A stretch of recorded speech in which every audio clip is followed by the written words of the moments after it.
He is said to be the messenger of God, though perhaps he is merely an angel. She cannot truly tell.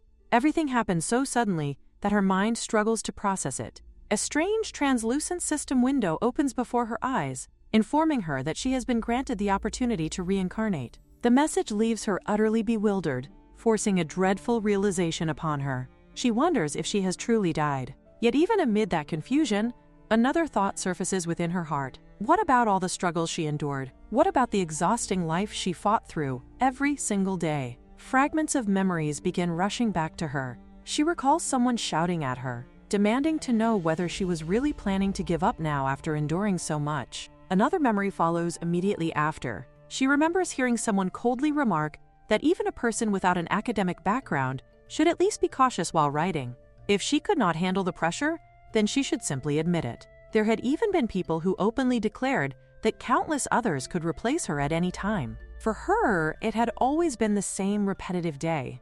Earlier that evening, she had been standing inside a supermarket while absent-mindedly thinking that it was already 6 o'clock. Soon, Manager Park would arrive, and with him would come the beginning of another endless and exhausting routine. Her body had already been worn down by the burdens of ordinary life, and the only thing she wished for was to return home quickly. At the same time, another story occupies her thoughts. She recalls the romance fantasy novel she had been reading earlier. In the middle of her exhaustion, she thinks about the female protagonist from that story, a girl born with a golden spoon in her mouth, who nevertheless desperately wishes to escape from her wealthy household. Despite having a rich father and handsome brothers, the heroine constantly talks about fleeing from home as quickly as possible. The absurdity of it all makes her scoff internally. She cannot understand why anyone blessed with such a luxurious life would ever want to leave it behind. In her eyes, the heroine is acting like a complete fool. The father is handsome, the brothers are handsome, and the family is unimaginably wealthy. The heroine even possesses a diamond mine. To someone like her, who struggles every single day merely to survive, such complaints sound utterly ridiculous. While running through the streets, she impulsively types a review beneath the novel. In that review, she jokingly wishes that she could become the daughter of that family instead. Unlike the heroine, she believes she could live happily in such luxury without ever trying to run away. Reading romance fantasy novels has always been the only small happiness in her difficult life. Then, in the next instant, everything changes. As she moves across the street, a truck suddenly rushes toward her. The impact comes before she can properly react. Now, standing before this mysterious being, she gradually realizes the truth. She has most likely been struck by the infamous reincarnation truck that appears so often in the novels she reads. Strangely enough, rather than panicking completely, she finds herself thinking that such an ending is oddly fitting for someone who spent her entire life consuming fantasy stories. The angel watches her calmly. He claims that she is truly the chosen one. Using the knowledge she accumulated from countless novels, he hopes she will enjoy the new world created by his god. According to him, the god named Aphthines created that world while drawing inspiration from many different sources. However, among all those influences, romance fantasy novels became the greatest source of inspiration. Hearing this explanation only makes her stare at him in disbelief. Inwardly, she begins questioning whether this angel is completely insane. To her, a world created by a god obsessed with romance fantasy novels sounds utterly untrustworthy. Although she had once joked about wanting to become the heroine of such a story, she never expected that absurd wish to become reality. The angel, however, appears strangely cheerful about the entire situation. He reminds her that she herself wrote those comments wishing to become the heroine. His words make her realize that angels are far more frivolous and carefree than she had ever imagined. After thinking quietly for a moment, she finally wonders why she, out of all people, has been chosen for reincarnation. The angel explains the reason quite naturally. Apparently, she has commented on every single novel Aphthines has ever read. Among countless readers, her comments consistently became the most popular. She always provided the protagonists with detailed advice, criticized foolish decisions, and suggested better ways for the stories to progress. Because of that, the angel believes she will adapt exceptionally well to a world personally created by the god himself. While their female protagonist continues listening to the angel's explanation, she cannot help but wonder whether this so-called god is simply obsessed with attention. From her perspective, the entire situation feels absurdly suspicious. The angel, however, behaves as though everything has already been settled. Since all her doubts have supposedly been answered, he assumes that she is naturally prepared to proceed with reincarnation. That immediately leaves her dumbfounded. In her mind, absolutely none of her doubts have actually been resolved. Instead, every explanation the angel gives only makes the situation sound even more questionable than before.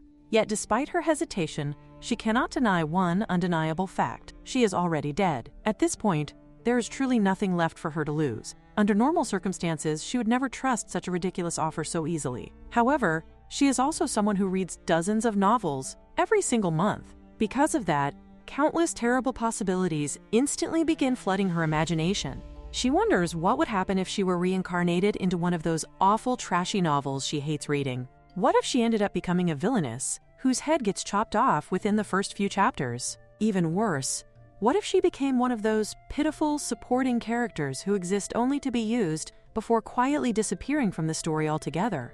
Even so, she believes she could somehow adapt. At least, that is what she keeps trying to convince herself. Still, another thought quickly follows. The more she thinks about it, the more impossible the entire situation feels. The angel notices her hesitation and questions why she is still uncertain. After all, she always wanted to live inside a fantasy world rather than continue suffering in her previous life. However, her desires are far more specific than that. She never merely wished to live in some random fantasy world.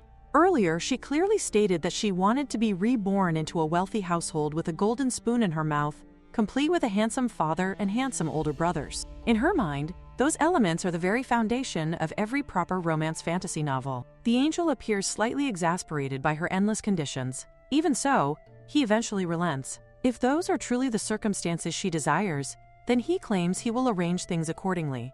The moment she hears that promise, another impulsive thought slips from her mouth. She blurts out that all those family members should probably die for her sake anyway. Her own words surprise even herself. The angel immediately remarks that such a setting is not actually very common. Most stories do not begin with every family member dead from the start. Usually, even if the family members eventually die, they first dislike the heroine before later becoming attached to her.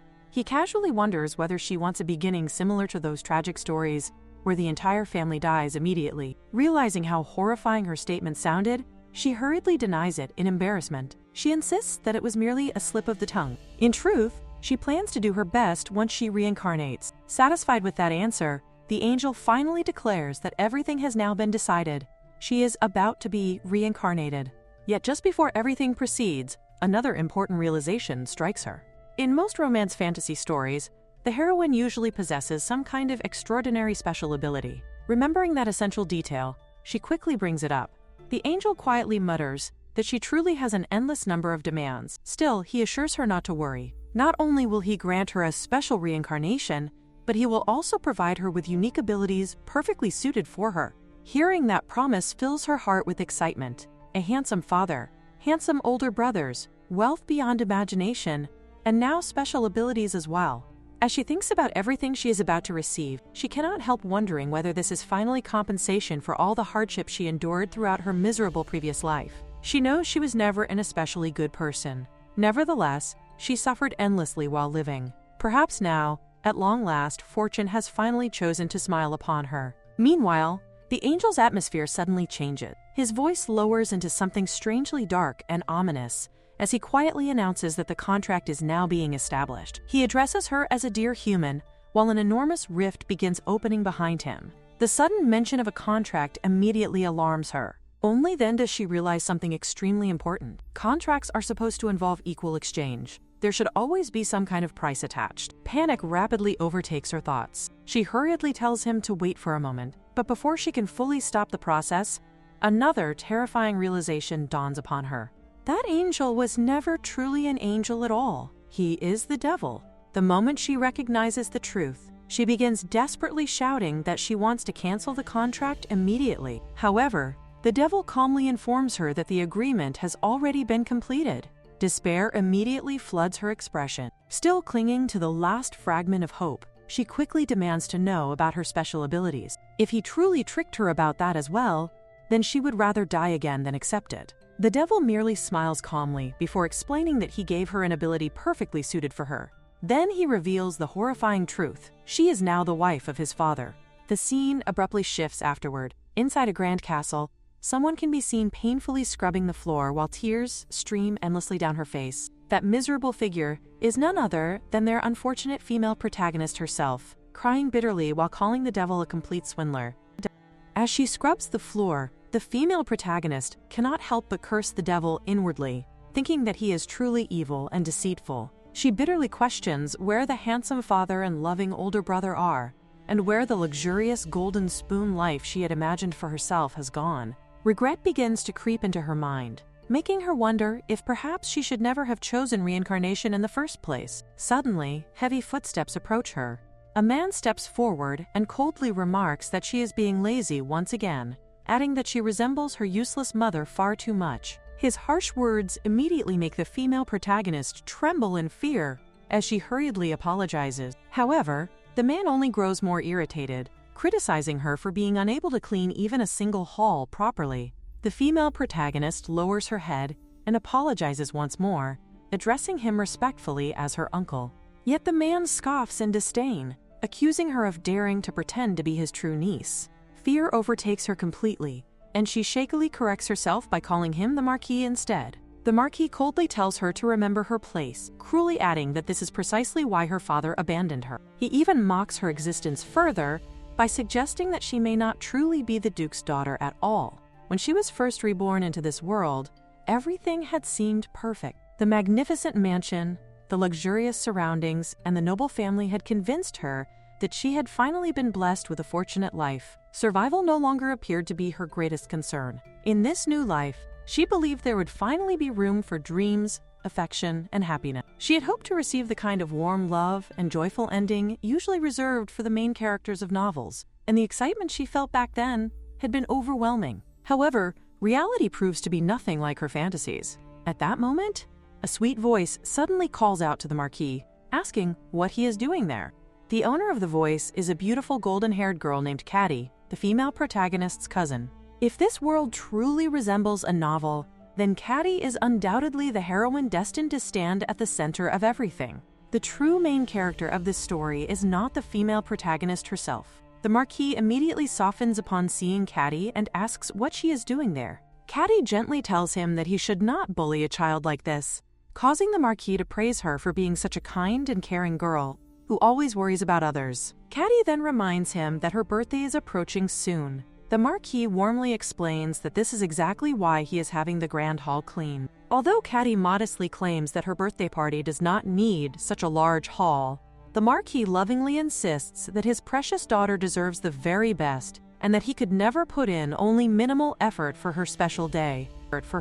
A bright smile spreads across Caddy's face before she walks toward the female protagonist and asks whether she is all right. However, as soon as she comes close, she quietly whispers mockingly for her cousin to calm down before turning back toward her father and complaining that her shoes have become soaked with dirty soap water. The Marquis immediately reassures Caddy that he will simply buy her a new pair of shoes. Then, without sparing another glance toward the female protagonist, the two of them leave together, abandoning her alone in the enormous hall. Sniffling quietly to herself, the female protagonist forces her aching body to continue cleaning, thinking that she needs to finish quickly. That night, she lies trembling weakly in her small bed, as pain throbs through her feet. She had failed to clean the hall properly, and because of that mistake, she has been denied dinner for an entire week. Surviving on only one meal a day is already unbearably difficult for her frail body. Soon, Caddy enters the room and calmly tells her not to be so upset. She claims that it would be unfair to everyone else if she were to give her cousin free meals. According to her father, anyone who does not work does not deserve to eat, so the female protagonist simply needs to work harder from now on and perform her duties properly. The female protagonist remembers how her uncle would often tell her that her father irresponsibly abandoned her and refused to provide child support money. Because of that, he constantly reminds her that every single meal she eats is paid for by their household. The price of her food is labor. They constantly mock her, repeatedly asking whether she even understands how much food she consumes every day. According to them, it costs an enormous amount of money to raise her, and they never allow her to forget that her real father abandoned her long ago. They endlessly remind her that the person feeding, clothing, and sheltering her now is her uncle. The Marquis often sneers, while claiming that one day he may need to investigate whether she is truly his brother's biological daughter or not.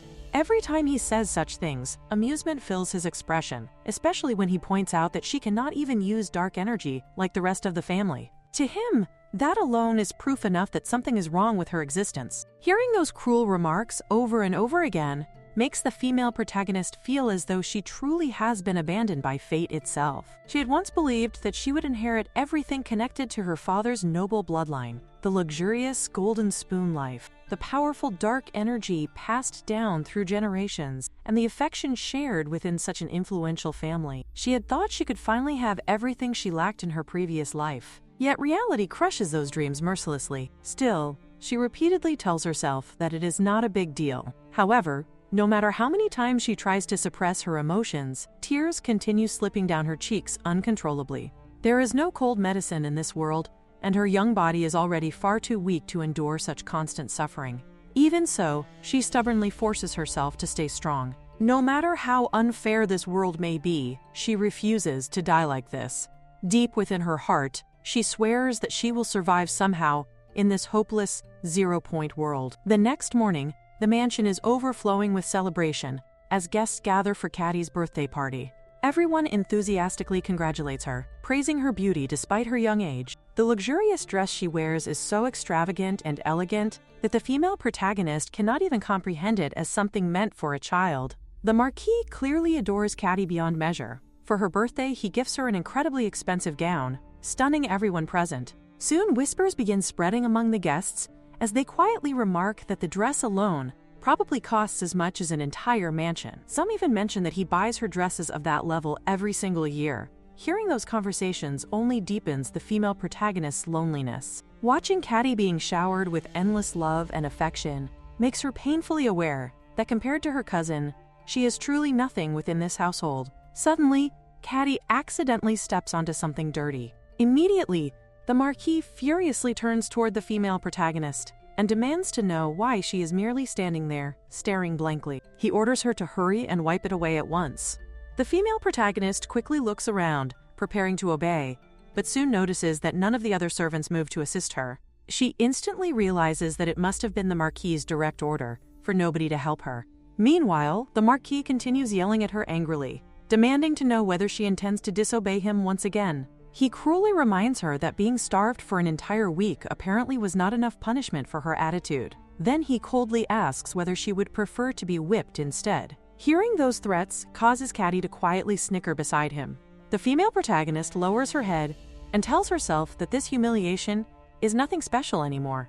Without protesting, she kneels down and begins wiping Caddy's shoes using her own clothes. She convinces herself repeatedly that she is not someone important, so enduring this much should not matter. Yet even while forcing herself to accept the humiliation, a painful question still lingers in her heart. Is she truly worthless? Suddenly, a cold, unfamiliar voice cuts through the atmosphere, questioning whether their memory is mistaken. Sniffling softly, the female protagonist slowly turns around. At that moment, a tall man with black hair steps forward before everyone present. The very first thing he says is that his daughter is not blonde. People immediately begin to shout in shock and excitement the moment the man appears. The atmosphere changes in an instant, becoming heavy and suffocating as everyone stares at the figure standing before them. It is none other than Duke Farihion himself, the infamous man feared throughout the empire. His presence alone feels overwhelming, his darkness seemingly deeper than the abyss itself, while his eyes are redder than pure pigeon blood. If someone were to describe him in a novel, they would surely write of a man born from darkness itself, someone whose very existence radiates danger and authority. At the sight of him, the female protagonist suddenly recalls the cruel words her uncle once spoke to her. He had said that this was the exact reason her real father abandoned her. The realization strikes her heavily as she stares at the Duke. She instantly understands that this terrifying man standing before her is her biological father.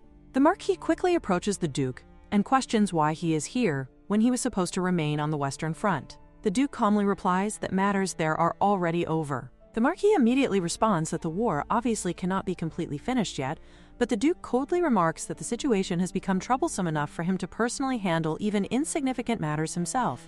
After saying that, his sharp gaze lands upon the female protagonist. His eyes narrow slightly before he questions the Marquis about the strange-looking child standing there. The Marquis hurriedly explains that she merely worked in their household. The Duke's expression darkens further, and he questions whether the Marquis truly expects him to believe that such a miserable and ghastly-looking girl could possibly be his daughter. The female protagonist cannot even understand why he is calling her terrible-looking when she had tried her hardest to dress properly today.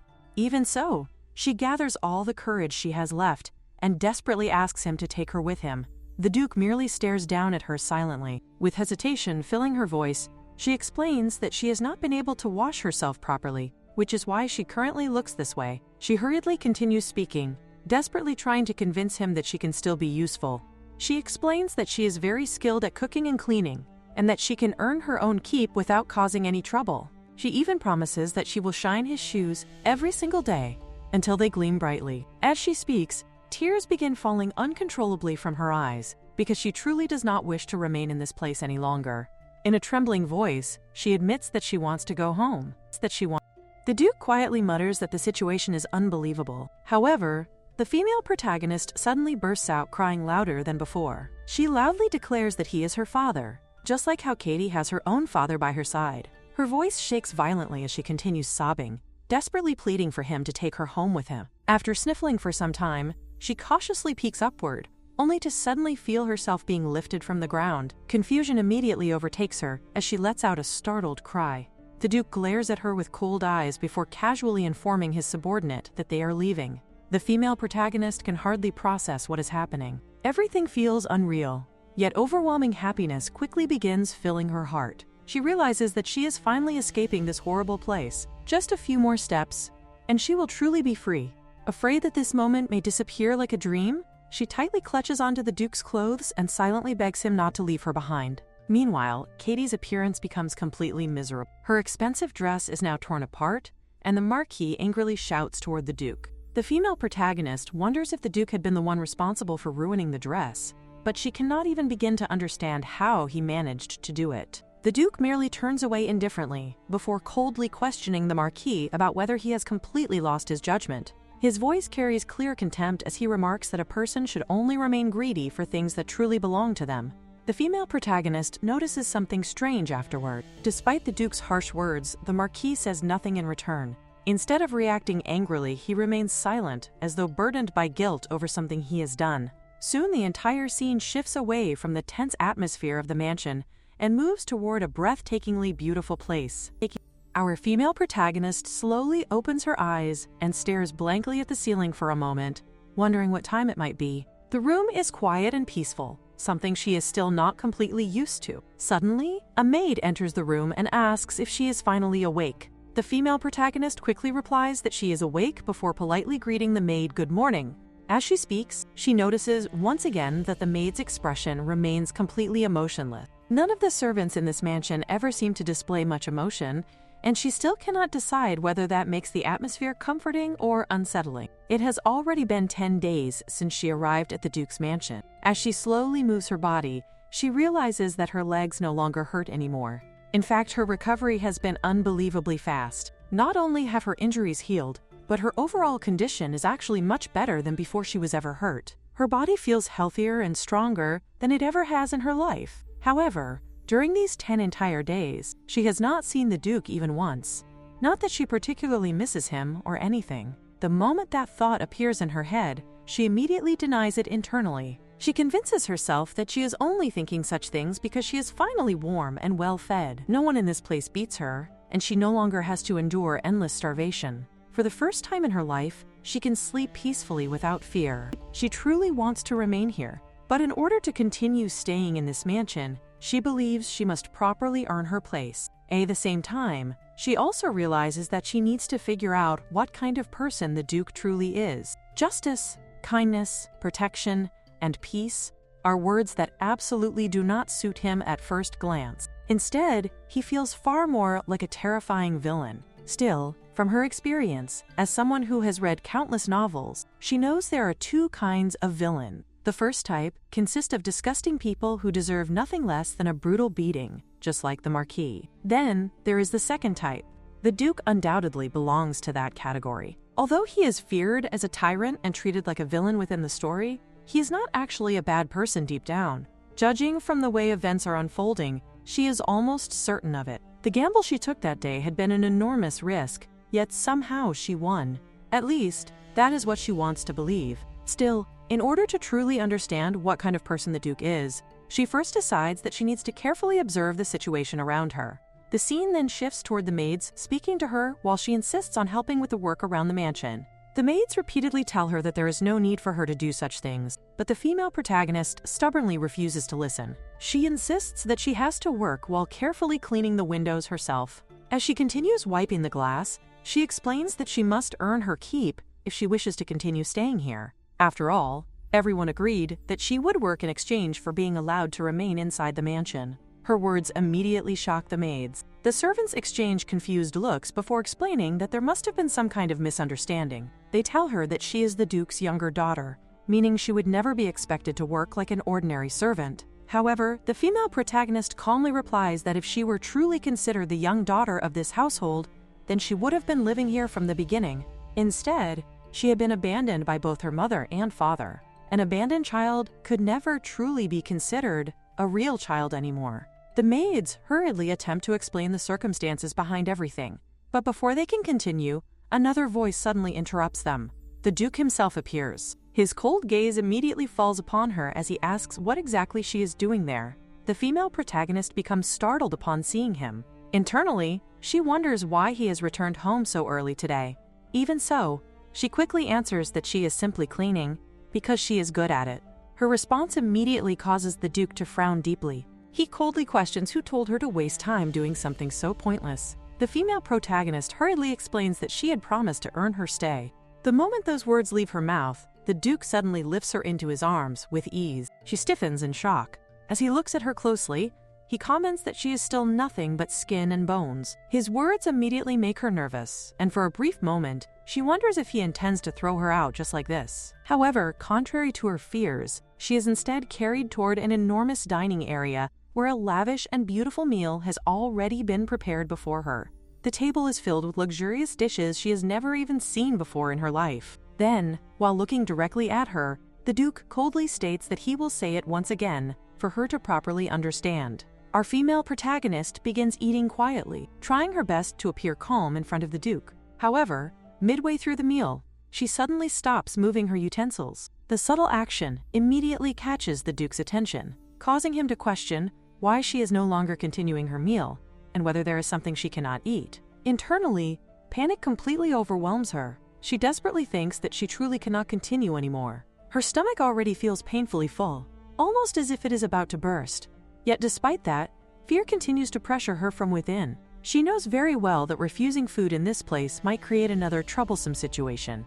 In her mind, she anxiously wonders whether the Duke might become angry if she stops eating now. She even fears that he may not simply throw her out, but could possibly kill her for being disobedient. The terrifying thought causes her body to tremble slightly as she struggles to decide what she should do. No matter how hard she tries, she genuinely cannot force herself to eat another bite. At that moment, one of the maids carefully steps forward and respectfully asks the Duke for permission to speak. She gently explains that the youngest lady is unlike others and possesses a naturally small appetite. If she forces herself to eat more than she can handle, the maid fears she may suffer from a severe stomachache afterward. The Duke turns his gaze toward the maid and questions who she is. The maid politely introduces herself as Anna. Hearing the name, the female protagonist realizes something unexpected. Despite seeing this maid every single day since arriving at the mansion, she has only now learned her name for the first time. The Duke then calmly declares that Anna will be responsible for taking care of the child from now onward. Anna immediately accepts the order respectfully. Those words completely shock the female protagonist. The realization that she is going to have her own personal maid leaves her stunned for a moment. Gathering a bit of courage, she cautiously asks the Duke whether she is truly allowed to continue staying in the mansion. The Duke responds as though the question itself is ridiculous. From the perspective of outsiders, throwing away a daughter who has only recently been brought back after many years would become a disgraceful scandal. There is also the dignity and honor of the noble family to consider. He remarks that he should have thought more carefully about these matters earlier, and admits that he has been far too careless until now. Afterward, he asks her once more whether she truly cannot eat anymore. She quietly answers that she cannot. The Duke simply accepts it and states that, In that case, it is fine. Then, an unbearably awkward silence fills the dining area. Just moments ago she had been eating, and now the atmosphere has become stiff and uncomfortable, making her feel even more nervous than before. Fortunately, the silence does not last long. A knight suddenly arrives and apologetically informs the Duke that the Imperial Palace has contacted him regarding the rushed matter from earlier that day. The moment she hears that, relief floods through the female protagonist. Internally, she almost feels like praising the heavens because the Duke is finally leaving. She had been wondering earlier why he returned so early in the first place, but now she realizes that his appearance must have been entirely unplanned. Before departing, the Duke warns her not to do anything foolish and instructs her to remain quietly in the mansion. She immediately responds with a bright smile and obediently agrees. Later, after finally returning to her bed, she lets out a tired sigh and thinks to herself that life truly is difficult. Still, if she continues living here, at the very least, she may never have to worry about starving again. Not long afterward, Anna enters the room and gently tells her that, as she can already see, His Excellency has no intention of abandoning her. The female protagonist quietly sits up in bed while inwardly thinking that the Duke's decision is mostly because his reputation is involved in the situation. Anna continues speaking reassuringly, telling her that she no longer needs to perform chores anymore. She is still far too young, and moreover, she is the only daughter of His Excellency.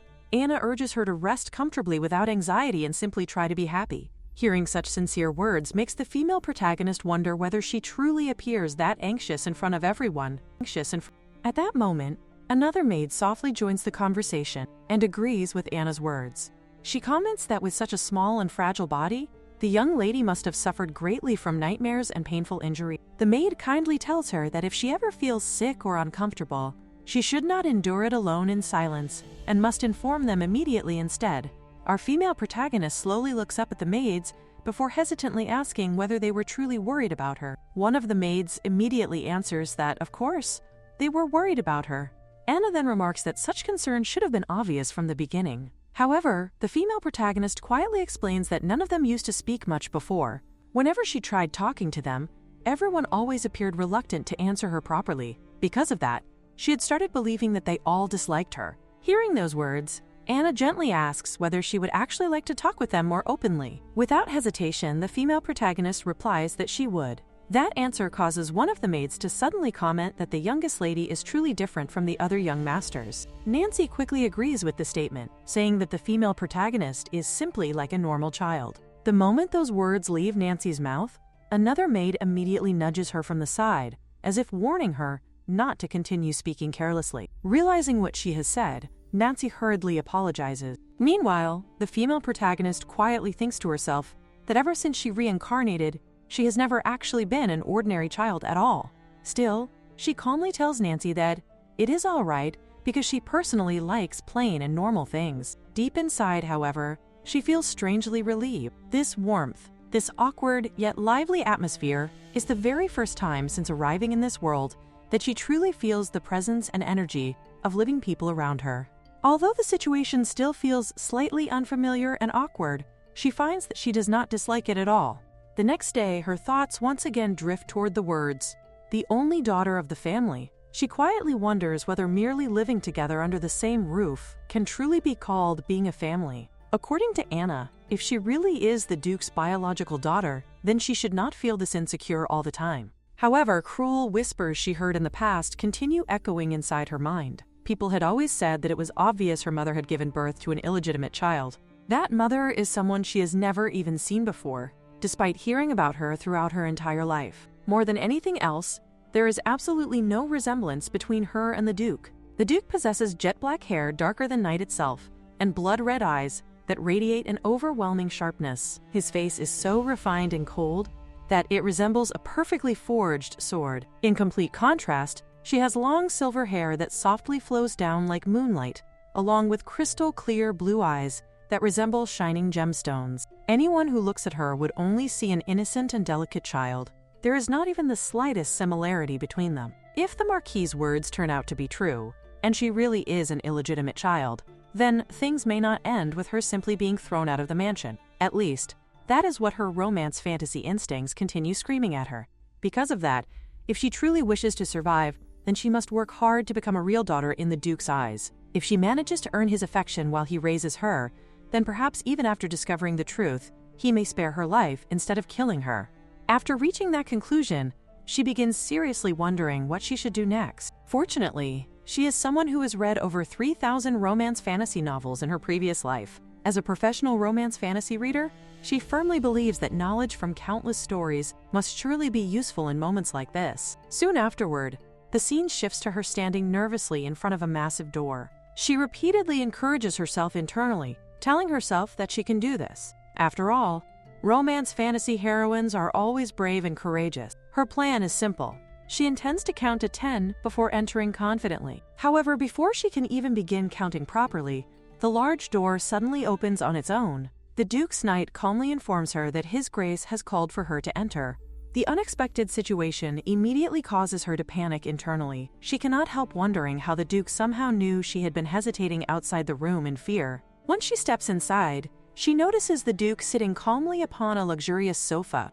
Forcing herself to act naturally, she smiles brightly before calling him father and saying that she missed him. The very moment those words leave her mouth, everyone gathered inside the room suddenly begins whispering among themselves. The strange reaction instantly confuses her, making her wonder whether saying such a thing is somehow wrong. The Duke then questions whether she truly missed him. Hearing the question makes her momentarily nervous, because, admittedly, his presence still makes her uncomfortable. Still, she quickly explains herself. She tells him that it is not exactly discomfort, but rather unfamiliarity. Since she has not spent much time with her father for such a long while, everything still feels unfamiliar to her. Because of that, she wants to stay close to him more often from now onward. If they spend more time together, then eventually they will no longer feel unfamiliar around each other. The Duke quietly falls into thought after hearing her explanation. Meanwhile, the female protagonist inwardly convinces herself that staying close together is the best method to increase affection levels. That way, even if he eventually discovers she is not truly his biological daughter, perhaps he still will not kill her. At that moment, she notices that the Duke is lightly gripping a part of her clothing, while the surrounding people continue whispering quietly among themselves. Trying to continue her plan, she suddenly reaches out and touches his face. The sensation instantly surprises her. His skin feels unbelievably soft beneath her palm. Despite the Duke's cold and intimidating appearance, the warmth radiating from his body feels comforting and human. Still, she desperately tries calming herself down internally. This is not the time to lose focus. Patting the Duke's cheek like this is an extremely reckless thing to do. Yet despite all her panic, she has already done it. In that instant, a ridiculous thought suddenly flashes across her mind. He truly is the father of a child, because his skin is unbelievably soft, almost like a baby's. Then suddenly, conditions are met. Identity verification completed. Contract confirmed. The bizarre information instantly appears before her eyes. Her expression freezes completely as her eyes widen in shock. She stares blankly ahead while wondering what in the world this strange thing even is. A translucent screen suddenly appears before her once again. This time, new words emerge across it, awakening the rushed and cached attribute. She wonders for a moment whether she is merely seeing illusions brought on by shock. However, the instant she notices the name of that god, her expression stiffens. She cannot believe she nearly forgot about that devil who deceived her into reviving. He had even confidently claimed that he would grant her special powers. At first she had dismissed his words as nonsense, yet now she cannot help but suspect that this mysterious ability called Rush and Cash might truly be the power he mentioned. Before she can continue her thoughts any further, the Duke suddenly questions why she is puffing up like a sulking infant. Startled, she wonders if she accidentally made a sound out loud without realizing it. The Duke casually lifts her onto his lap, before gently poking her cheek. Even after the first poke, he continues doing it several more times as though he finds her reaction entertaining. Meanwhile, she becomes internally horrified, wondering whether the tyrant has already begun the terrifying process of turning her into some foolish and harmless child. According to what people often say, every touch between a guardian and a child slightly increases their affinity. No matter how small the interaction may be, the bond undoubtedly deepens little by little. She understands that principle very well, which only makes the situation more dangerous in her eyes. Even so, While silently panicking, she cannot deny a certain truth. The Duke is undeniably handsome. Unfortunately for her, the Duke merely comments that she resembles an angry pufferfish. To him, her stubborn expression appears less threatening and more amusing. Deep down, she realizes this is probably the final stage of denial, the point where someone has already fallen into a hole yet continues pretending there is still a way out. Eventually, the Duke declares that the meeting for the day is over. Just like that, from morning until nightfall, the female protagonist spends the entire day sitting in the exact same position on his lap. As the night grows deeper, the Duke suddenly announces that she should take a bath. His unexpected decision immediately confuses her. She is already perfectly clean, so why would he suddenly insist on bathing her now? For a brief second, she wonders whether it has something to do with what she said earlier. However, she quickly dismisses the thought. There is simply no way the Duke would care that much about her words. She warns herself not to get her hopes up unnecessarily. This is not the right time to become curious about insignificant matters. Compared to whatever thoughts the Duke may or may not have, she believes there are far more important things demanding her attention. Later that night, after finally returning to bed, she quietly organizes her thoughts. Because her attention had remained focused on the Duke throughout the day, the mysterious notification window had completely disappeared from her mind. Whatever strange action the Duke performed earlier should not have mattered. And yet, despite doing absolutely nothing, the translucent screen abruptly appears before her once again. The system informs her that an unconfirmed notification remains pending and asks whether she would like to confirm the information. She hesitates. What exactly is she supposed to do in this situation? In the end, after staring at the floating message for several moments, she simply decides to answer yes. Immediately, another screen appears. The system states that the attribute Russian cash cannot yet be fully utilized. The moment she reads those words, she realizes that this truly is the ability the devil promised her back then.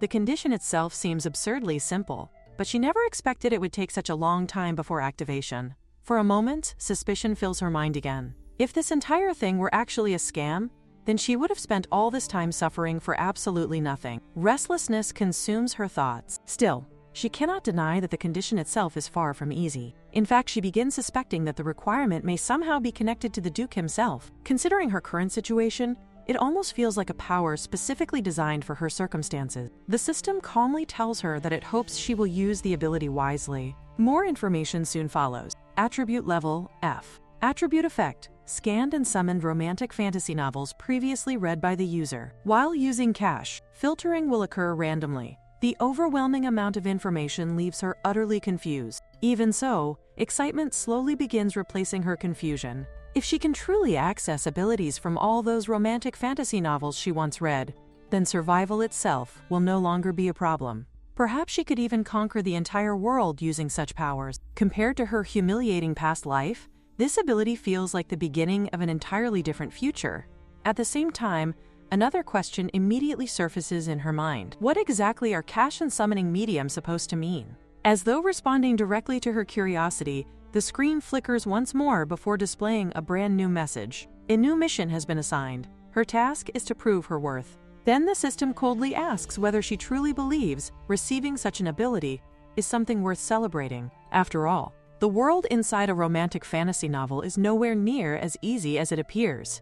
Regardless of whether it is day or night, the system warns her that she must remain cautious at all times and constantly watch her back. It reminds her not to forget that her ability is far from perfect. If she truly wishes to survive, then she must prove her worth by refining the ability through her own strength rather than relying entirely on luck. Only then will she receive a cash reward of 500. However, the condition attached to the mission immediately leaves her speechless. She is required to collect certain items even though she herself cannot consume or use them. Despite how unreasonable the task sounds, she understands that she still has no choice but to complete it. In the end, she reluctantly accepts the condition, though another problem quickly surfaces in her mind. Where exactly is she supposed to obtain a summoning medium in the first place? Normally, artifacts connected to summoning are rare and valuable objects. More importantly, she still does not know how she is supposed to ask for such things without arousing suspicion. What if the summoning medium is hidden somewhere among the Duke family heirloom? Before she can think any further, exhaustion overtakes her, and while trying to plan ahead for the following morning, she slowly drifts into sleep. The scene shifts to the next morning.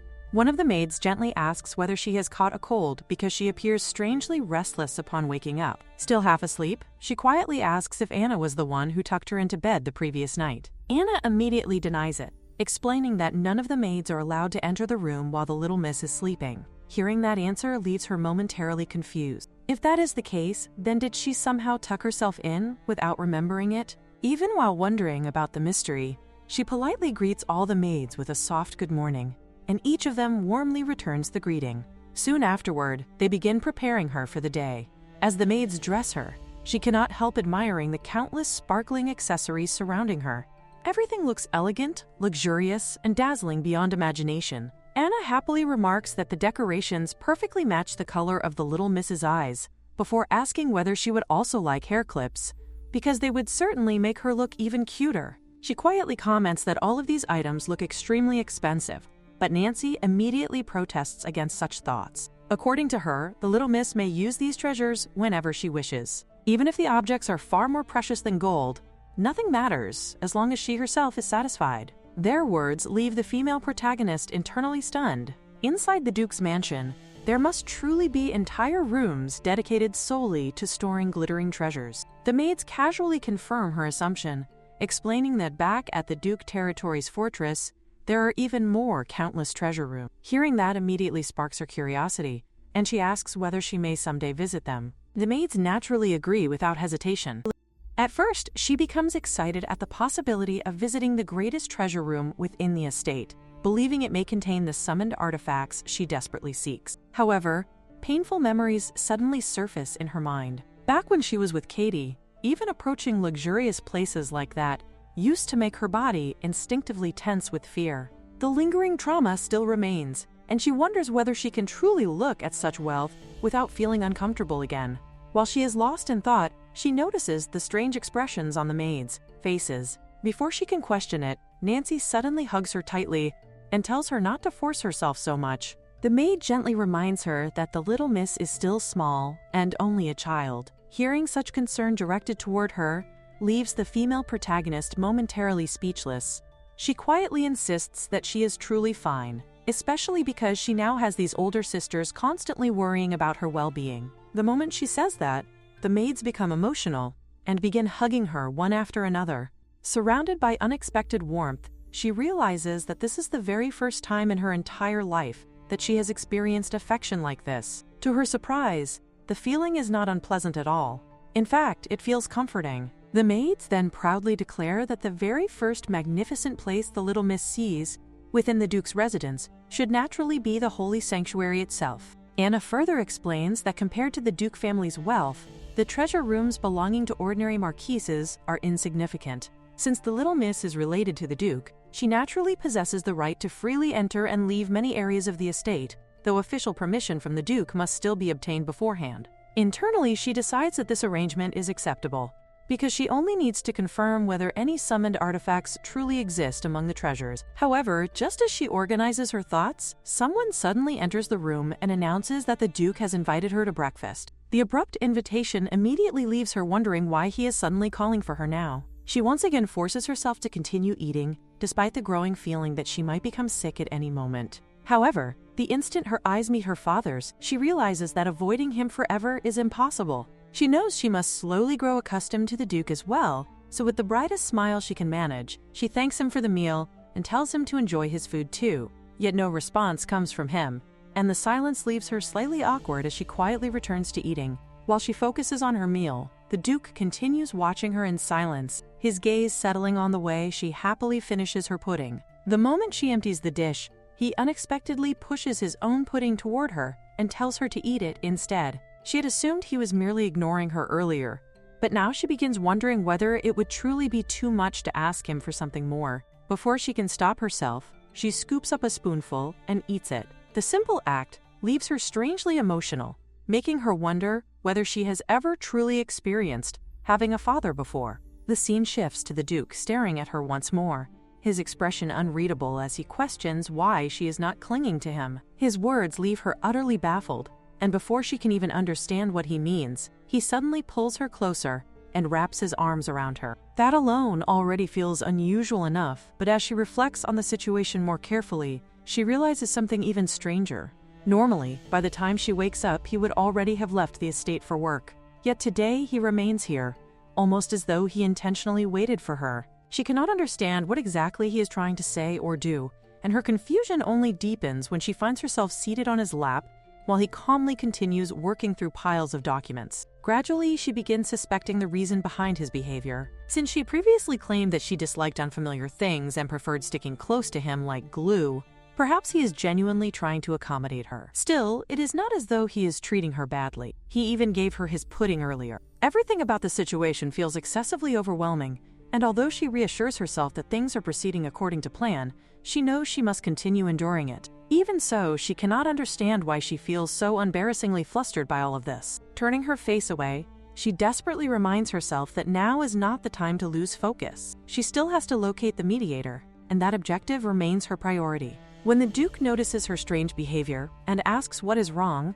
the first excuse that escapes her mouth is that she wants to look at pretty things. The instant the words leave her lips, she internally scolds herself for speaking without thinking first. At that very moment, Anna suddenly enters the room and informs the Duke that the youngest miss is scheduled to tour the shrine room today. Terror immediately floods through her entire body. She cannot comprehend why Anna would casually reveal that information in front of him, and panic rapidly takes over her thoughts as she imagines the possibility of the Duke questioning her motives for wanting to visit that room. Her mind spirals into complete chaos, and the scene shifts to her, silently praying that he will not insist on accompanying her there immediately. After all, the Duke's desk is still overflowing with towering stacks of unfinished documents, and she desperately hopes that his workload will keep him occupied long enough for her to escape the situation somehow. She remains utterly confused, unable to comprehend what exactly the Duke is thinking. The entire situation feels absurdly childish to her, and she cannot help criticizing how naive the world of romance fantasy truly is.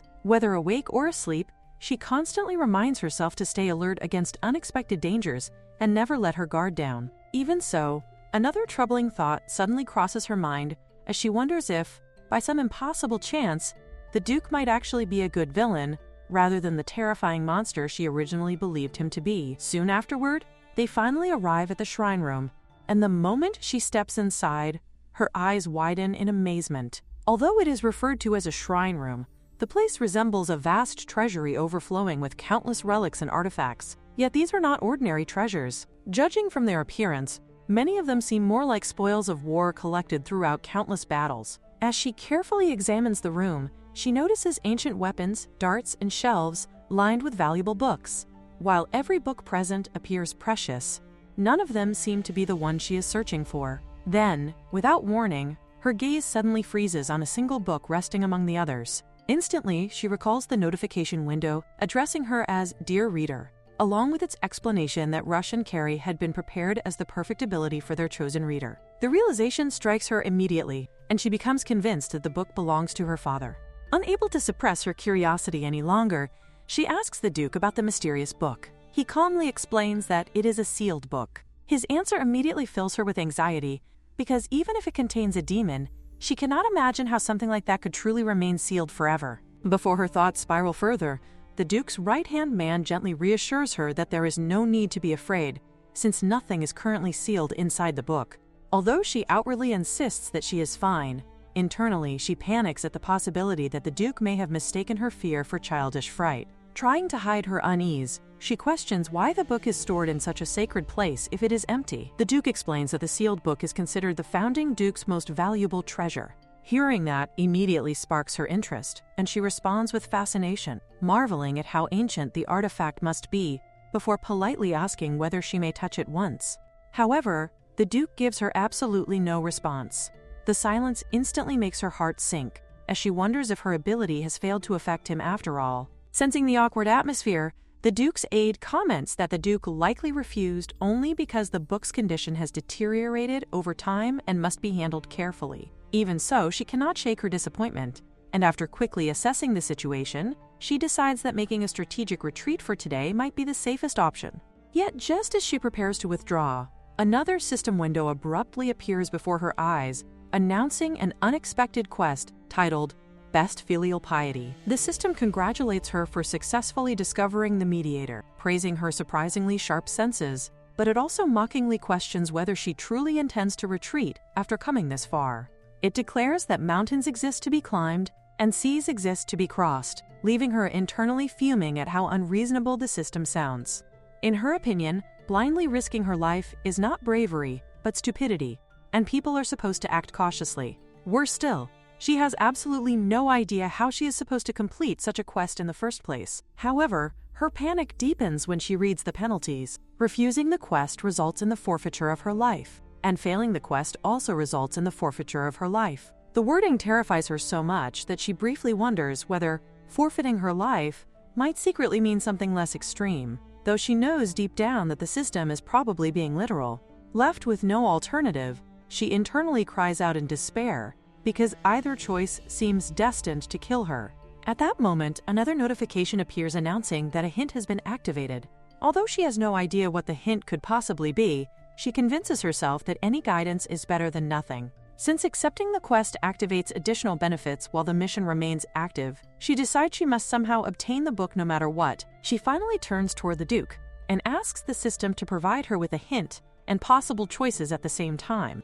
Yet the instant she looks at him, her eyes suddenly widen in shock. Strange words have appeared on the Duke's cheek, accompanied by a crudely drawn heart, leaving her completely stunned as she wonders what on earth she is seeing. It does, admittedly, suit him far better than she wants to acknowledge. Even while staring at him, she cannot deny that the sight strangely compliments him, yet she immediately forces those thoughts aside, reminding herself that this is absolutely not the moment to become distracted by appearances. More importantly, the sudden appearance of a heart above him can only mean one thing, and the implication behind it sends a wave of panic through her entire body. Her expression twists instantly. To the Duke, she resembles nothing less than a strangled frog. Even hearing such a comparison nearly destroys her composure. But she desperately tries to calm herself. A hint is only a hint. It does not necessarily mean the condition directly involves a kiss. Surely, there must be another interpretation. There has to be another method. Trying to negotiate instead, she immediately turns toward him with pleading eyes. She insists that she will touch the book very carefully and begs him to remove it from the cage just this once. The thought of a book remaining unread for hundreds of years genuinely pains her. To her, it feels pitiful for such a precious object to remain abandoned for an entire century without anyone opening it even once. She promises over and over that she will handle it gently and make certain it suffers no damage. Then come the puppy eyes. Again, she pleads sincerely, hoping even a little softness might appear in his expression, but there is still nothing in his eyes. At that moment, however, she notices his hand moving slightly, and her mind instantly spirals into another terrifying direction. For a brief second, she wonders whether he might simply crush her on the spot, because she refuses to obey him properly. Yet before she can continue panicking, even more hearts suddenly begin appearing around him. That alone leaves her stunned. If more hints are appearing, then the meaning must truly be unavoidable. The realization is so astonishing that she nearly loses the will to resist altogether. If things are truly heading in that direction, then perhaps persuading him further is pointless. She calls out to him once again. The Duke finally responds, though his voice carries clear confusion, as though he truly has no idea what she is about to do. His expression is the face of a man entirely unprepared for what is coming. No more than unprepared, he appears genuinely bewildered. At that moment, she finally accepts reality. She understands what she must do. Without giving herself another second to hesitate, she suddenly steps closer and presses a quick kiss against his cheek. The Duke's eyes widen instantly. At the same time, everyone around them begins trembling violently in shock. The atmosphere itself freezes as disbelief spreads across every face present. None of them can comprehend what they have just witnessed. A kiss. She, however, briefly notices something entirely different. Even with his usual emotionless expression, the Duke remains absurdly handsome up close. Unfortunately, she has no time to dwell on that thought. A disturbing sound suddenly echoes throughout the room. Her attention immediately snaps toward the sealed cage, just in time to witness the book exploding outward from within it. In the next instant, the ancient book appears directly in the Duke's hand, as though it had chosen him on its own.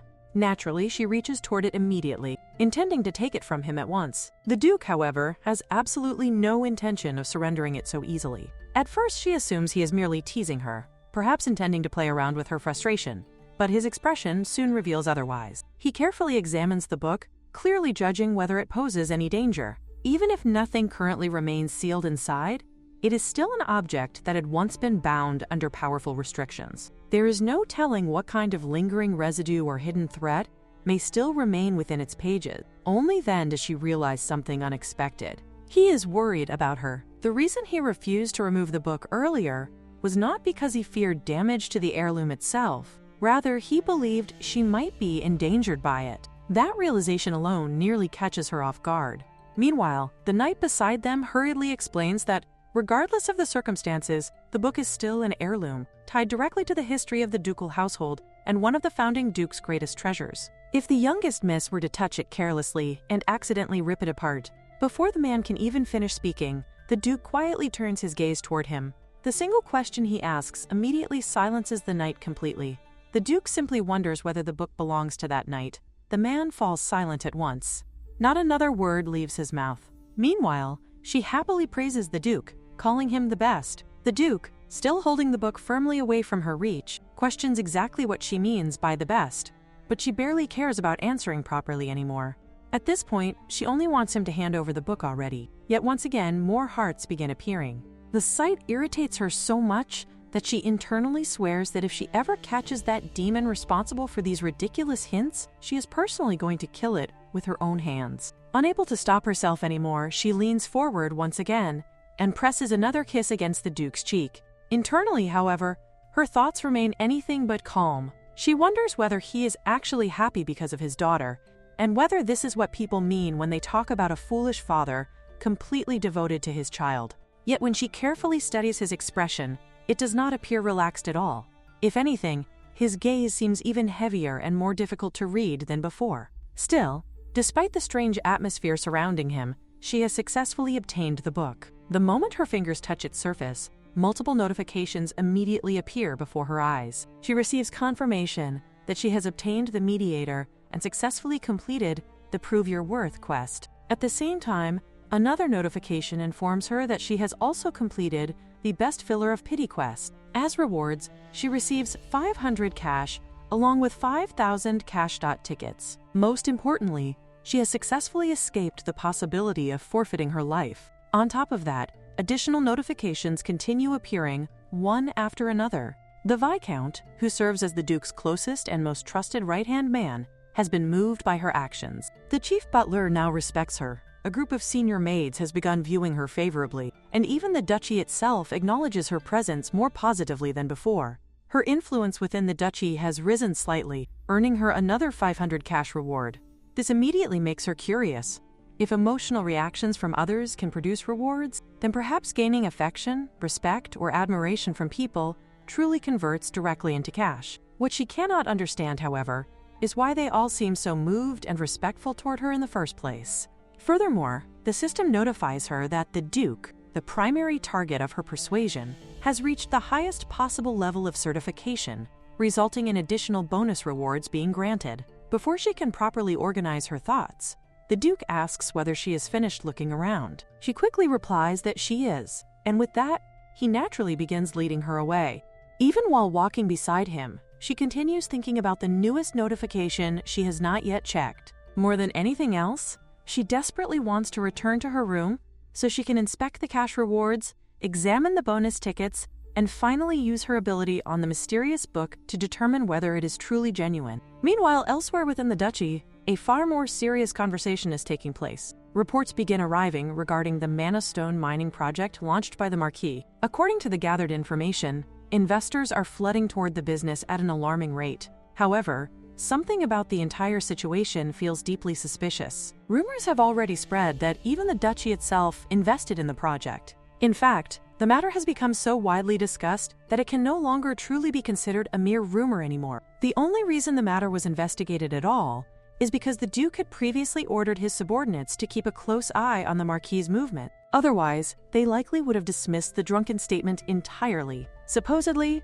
during a drunken stupor, the Marquis openly claimed that the duchy had invested in the mining operation. Yet the following day, once sober again, he completely denied ever making such a statement. Hearing this internally shocks the female protagonist slightly. She had never expected that her father had secretly ordered surveillance over the Marquis. The Duke calmly states that something about the situation continues bothering him. Mining mana stones naturally involves a massive number of unpredictable variables, and despite that, the project has somehow attracted an excessive number of influential investors. When the list of confirmed participants is presented, even she can immediately recognize the enormous names involved. The Duke of Elbaron, the Duke of Yiscamil, and even the Sheridel Marquis estate have all participated. One of the men observing the matter points out that those individuals are not people who would recklessly move their money without confidence. Every one of them normally remains firmly attached to their positions, unless there is certainty behind their actions. If the mined mana stones were to emerge completely empty of mana, they would lose enormous fortunes overnight. Therefore, the only explanation is that they possess confidence that the stones are overflowing with mana. And the one thing capable of giving such confidence would be reliable information regarding the duchy's own investment status within the mana stone mining business. The Duke immediately dismisses the idea that the Marquis merely lied drunkenly without purpose. He questions his men about where such nonsense originally began, and they explain that the source remains unclear because the story spread through claims that the Marquis accidentally revealed it while intoxicated. However, after reviewing the records carefully, they discovered that all three major investors committed to the project around the exact same period of time. Despite that, there appears to have been no personal communication between them whatsoever. Marquis Sheridel continued actively attending parties and clubs, while Duke Delbarton and Duke Tamil both became unusually quiet during the same period. None of the three appear to have met directly. After hearing everything, the Duke calmly concludes that only two possibilities remain. Either those individuals invested regardless of the rumors surrounding the Parathon's involvement, or the Marquis personally conveyed that information directly to them himself. At that exact moment, the final conclusion suddenly leaves the female protagonist's mouth aloud before she can stop herself. The instant she realizes what happened, the entire room falls silent around her. Every gaze immediately turns toward her, while she freezes internally in complete horror after recognizing that she accidentally spoke her thoughts out loud.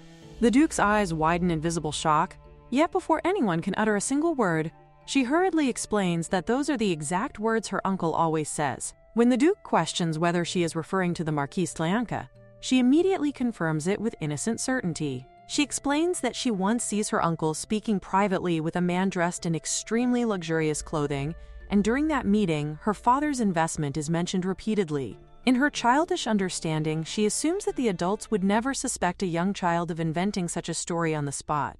She continues speaking earnestly, explaining that her uncle once shows the man a piece of evidence, something he proudly calls proof of the investment. She vividly remembers the object because it is a beautiful card, dark in color with a sparkling design upon its surface. Pointing toward the card resting on the table, she innocently remarks that it looks exactly like the one her uncle once showed. Her statement instantly throws the room into chaos. Voices erupt from every direction as people begin shouting in disbelief, unable to comprehend how the Marquis could commit such recklessness. Some angrily point out that even if mana stones are eventually discovered within the vein, the matter remains dangerous, but if the vein produces nothing at all, the scandal would become catastrophic. Rumors would spread across noble society, and the Hong family would inevitably become infamous for fraudulent investment schemes. Meanwhile, the female protagonist glances toward her father, confused by his silence amidst the uproar. Only then does she notice that his gaze has been fixed entirely upon her this whole time. The intensity of his stare causes unease to creep into her chest, especially when he suddenly questions how she managed to overhear such information. At once, anxiety floods her thoughts as she wonders if he is beginning to suspect her. Fear grips her tightly, because she knows that if her words are misunderstood or twisted in the slightest way, the tyrannical Duke could easily condemn her without hesitation. Trying desperately to appear natural, she hurriedly explains that she overhears everything while polishing her uncle's shoes nearby. Yet the Duke questions her once more, pressing her for confirmation and asking if she truly hears all of it while performing such a task. Before she can fully defend herself, the Duke's right-hand man calmly interjects, explaining that according to everything he knows, the checks issued by Vrathan to the Marquis throughout recent years are supposedly nothing more than child support payments intended for the youngest young miss. Hearing this, the female protagonist instinctively blurts out that this is not true at all, only to stop herself midway. Her abrupt reaction immediately draws attention, causing the man to stare at her in confusion while silently wondering what exactly she means by such words. Determined to make them believe her, she insists with complete sincerity that she is telling the truth. She explains that her uncle constantly claims he has no money, and because of that, she even endures hunger without complaint. She works tirelessly every day, washing dishes until her small hands ache, and obediently carrying out every chore her uncle orders her to do. In her mind, those tasks are simply the price she must pay in exchange for a place to sleep and food to survive on. Her innocent confession causes another wave of disturbance to spread throughout the room, and several people begin murmuring in disbelief, unable to comprehend how a grown nobleman could force such exhausting labor onto a little child. However, despite her honesty, she notices that many still appear unconvinced. The Duke's right-hand man then remarks that the Marquis is widely famous throughout society for being an affectionate fool, completely devoted to his daughter, making her claims sound almost impossible. Hearing this, she hurriedly insists once more that her uncle says those things constantly. Every single day, he repeatedly tells her that her father abandons her without sending any money at all, convincing her over and over again that she has been completely forsaken. The female protagonist begins wondering if Wilder still doubts her sincerity. Earlier, she speaks far too maturely for a child her age, and now she desperately tries to correct that mistake by acting as innocent and helpless as possible. With careful hesitation, she explains that she is only capable of doing very small amounts of work and that she is usually given merely 2 meals a day. She quietly adds that there are countless times when she receives only a single meal because she fails to finish all the work assigned to her, and there are even entire days when she is not fed at all. In her panic, she accidentally cuts off the Duke mid-sentence, but she forces herself to continue because she knows she must sound believable as a child. Once again, the room erupts into shocked murmurs as people openly express disbelief over how anyone could possibly treat a little girl so cruelly. Hearing their reactions only causes bitterness to rise within her chest because none of them truly understand how desperately she struggles just to survive every single day. Overwhelmed by frustration, she suddenly shouts that she is telling the truth. She passionately insists that while polishing her uncle's shoes, she hears him telling another man and an elderly nobleman, along with a red-haired man nearby, that the card is proof of the investment. Her small voice trembles with desperation as she repeats over and over again that she is not lying. Suddenly, her father's booming voice cuts through the chaos as he sharply commands everyone to stop. He coldly questions who among them dares to doubt his daughter's words, instantly silencing the room. His sudden defense leaves the female protagonist completely bewildered because he himself is the very first person who questions her earlier. The Duke's subordinate hurriedly attempts to explain that nobody is trying to accuse her of lying and that they merely find the situation strange. However, before the conversation can continue further, she notices something deeply unsettling. As she glances around the room, she realizes that several people are beginning to cough and struggle for breath beneath the crushing pressure of her father's overwhelming aura. The Duke calmly tells her that there is no need for her to continue speaking and that she has already recalled enough painful and unnecessary memories. Only then does she finally understand the truth. He is never truly doubting her at all. Instead, he is worried about her. That realization stirs unfamiliar emotions inside her chest. Yet before she can fully process them, she notices his hand slowly moving away. Acting purely on instinct, she reaches out and grabs his hand tightly. Without another word, he lifts her into his arms, and as he does, his gaze falls upon the frayed and worn condition of her sleeves. The sight immediately hardens his expression, prompting him to remark that a tailor must be summoned at once. With that matter settled, the nobles reluctantly move on to discussing the next agenda item, while the Duke quietly pats her head. The scene later shifts to the female protagonist lying in bed as she slowly awakens in confusion. She absent-mindedly wonders if she accidentally falls asleep and assumes that Anna must have carried her back to her room. As she sits there quietly, another realization suddenly crosses her mind. Since she is no longer living under her uncle's care, she likely will not see the maids from that household ever again. Yet rather than dwelling on those emotions for long, her attention quickly shifts towards something far more important: the mysterious book. The ancient volume has existed alongside the duchy's history for countless years, and its fragile appearance alone makes it seem as though it could crumble apart at any moment. She nervously worries that a page might fall out the second she opens it, but despite her concerns, she knows she must inspect it quickly. The moment she opens the book, however, a breathtaking light suddenly bursts forth from its pages. A soft and beautiful glow surrounds her entirely, while shimmering bubbles float gracefully through the air around her.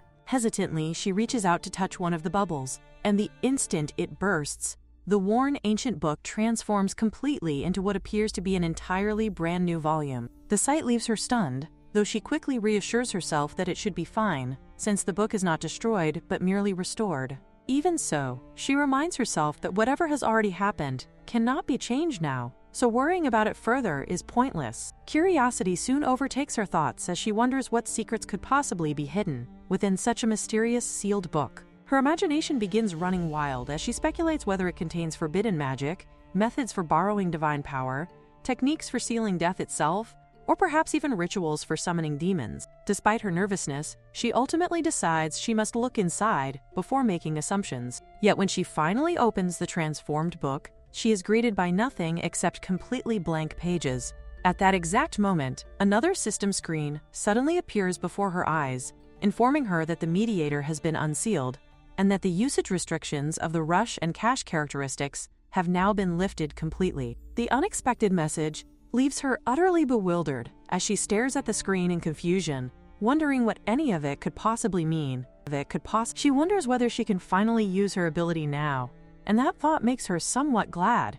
A new mission is arriving, and it concerns the ways of becoming a good reader. She is even congratulated for finally getting the book. According to the mission, a good tweeter is someone who reads the book, while a reader who does not read the book is considered a bad reader, and everyone is expected to become good readers. The condition of the mission is to use her memory tools to sue someone. The noble activates her ability and uses it, while the reward for completing the mission is 1,000 data units. This is definitely the kind of mission she has always wanted, so she simply decides to go with the flow. However, she soon begins wondering how she is even supposed to summon it.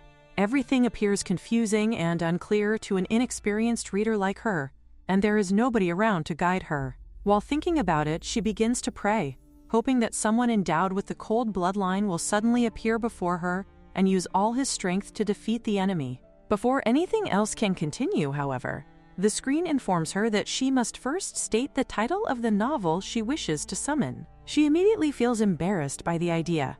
For the time being, Russian Cash is considered one of the most popular bronze-ranked romance fantasy novels among readers. In that case, she thinks that with these skills, she could easily escape with a pile of gold coins, and she would no longer fear anything, not even death. Soon afterward, the screen informs her that she lacks sufficient memory, causing her to wonder what kind of absurd memory shortage she is suffering from. At that moment, she is suddenly presented with an opportunity to win 5,000 data points, and the system asks whether she wishes to try her luck in earning 5,000 data units. She immediately shouts that she wants to try. A spinning wheel appears before her eyes, and she notices that the demand is displayed there as well, making her wonder why that particular person is pictured on it. She even suspects for a moment that the draw might simply be a fraud. Still, she tells herself not to become overly dramatic, and instead tries to look at the brighter side. After all, she has already completed her turn in the lucky draw, where the grand prize reaches up to 5,000 data units. The system then congratulates her for winning 100 data units instead. The result makes her want to cry, because, in her previous incarnation, while everyone else won thousands, she had only received 100, and now history is repeating itself once again. Her memory balance now reaches 1,100 units. She lies down on her bed and mutters to herself that with only 1,100 data units, she cannot summon any novels at all. As she continues thinking, she wonders whether there are still unread messages waiting for her. She soon discovers one message informing her that because she has obtained Duke Hire's satisfaction points, she is eligible for a bonus reward. The system asks whether she wishes to claim the bonus prize, and she immediately accepts. Her bonus reward is then calculated, and she learns that the reward comes in the form of a rented novel. The system explains that she will receive the entire novel as a bonus, and may keep it for 3 days, beginning from the day of summoning. This revelation astonishes her, because she realizes she can obtain the complete book rather than just a few chapters. To her, this reward is far better than receiving 500,000 data units. Feeling overwhelmed with gratitude, she begins thanking the Duke repeatedly. Although he cannot understand a single word she is saying, she still feels compelled to express her thanks to him sincerely. Collecting data units for her memory proves to be far more difficult than she originally expected. Because of that, she decides that it would be better to save her remaining memory for a rainy day. While she is thinking to herself, the maid suddenly enters the room and apologizes to her. Anna explains that she feels sorry for becoming upset earlier when she woke her up. Young girl, immediately raises her voice and tells her not to worry about it, Anna then remarks that she must be very hungry by now and wonders whether she had been sleeping so peacefully that nobody could bear waking her for the meal. The protagonist awkwardly comments that she had truly been sleeping deeply. Anna smiles and says that she must have been extremely tired before casually mentioning that everyone had been shocked earlier because nobody expected her to fall asleep on the Duke's lap. The moment those words leave Anna's mouth, she quickly turns toward her in disbelief and asks whether she truly slept on the Duke. Deep inside, she begins screaming in embarrassment while remembering that she even made her daddy laugh. Anna immediately confirms it and says that she appeared to be enjoying herself greatly. At first, she merely nodded off, but afterward she stretched out comfortably and slept soundly like a log on his lap. The protagonist internally panics and wonders whether Anna is being completely serious. Anna continues by explaining that everyone present had actually been scolded because they could not hold back their laughter after witnessing the scene. Hearing this, the protagonist hurriedly asks whether Anna was the one who carried her back to her room. However, Anna replies that it was actually the Duke himself who carried her back to her bedroom in his arms. Embarrassed beyond words, she tells Anna that next time she should please carry her instead because she is worried that her daddy might start finding her annoying. Anna immediately reassures her that there is no way the Duke could ever think of her as an annoying child. After comforting her, Anna suddenly asks whether she met the tailor whom the Duke personally called for her. She explains that taking measurements for a child's clothing usually involves many complicated steps, and because of that, the Duke had become extremely anxious over the matter. To Anna, it genuinely seems as though the Duke loves her dearly. The protagonist quickly insists that she is perfectly fine, but Anna simply smiles and comments that the Duke is still rather clumsy when it comes to expressing his emotions. Until now, the protagonist had always believed that the Duke was a perfect man. In her eyes, he had seemed so flawless that he needed nobody to understand him, and in truth, nobody could fully see through him either. However, she slowly realizes that this is not true perfection at all. Anna then says that she has begun noticing that the way the Duke treats the young lady is unusually special, and not merely an example of clumsiness. She explains that she has worked in the mansion for many years and has never once seen him treat anyone else in such a manner. According to Anna, the Duke is different from ordinary people. Hearing that, the protagonist asks how exactly he differs from everyone else, because she personally cannot notice any difference. Nancy quickly responds that she does not mean that kind of difference. Instead, she means that the Duke is genuinely special.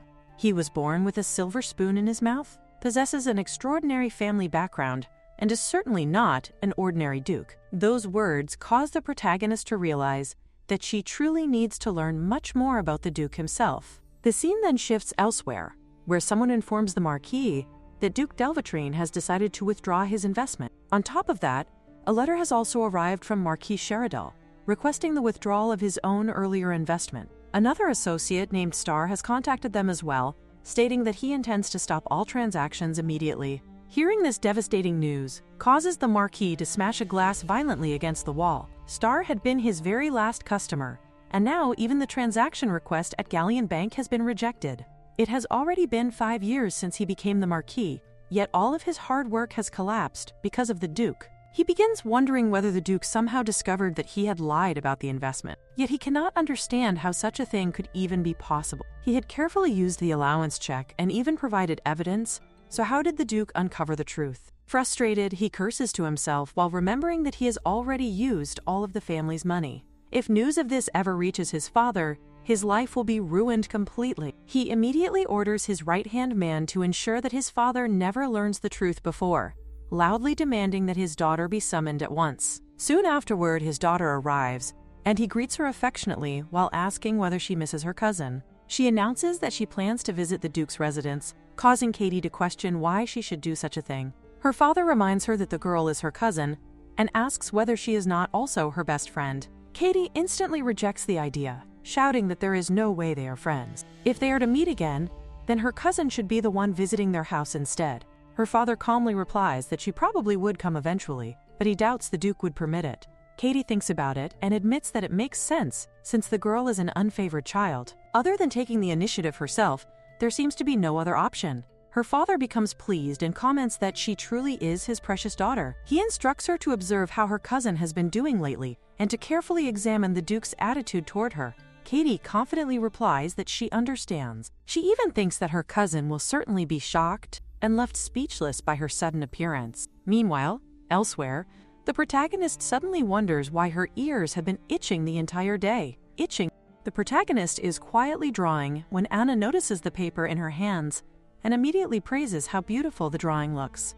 At first, Anna innocently wonders whether the sketch is supposed to be a pineapple, but the protagonist calmly explains that it is actually a picture of herself holding hands with Anna. The moment Anna understands what the drawing truly represents, her entire expression brightens with overwhelming excitement. She stares at the picture with sparkling eyes, clutching it as though she has just received the greatest treasure imaginable. Her exaggerated reaction instantly makes the protagonist suspicious, and she begins wondering whether Anna has discovered her attempt to use the drawing as a bribe in exchange for information. However, Anna suddenly bursts into tears and emotionally declares that she is going to preserve the picture as a priceless family heirloom for the rest of her life, even planning to pass it down through future generations. She excitedly talks about showing it off and bragging about it to everyone she meets.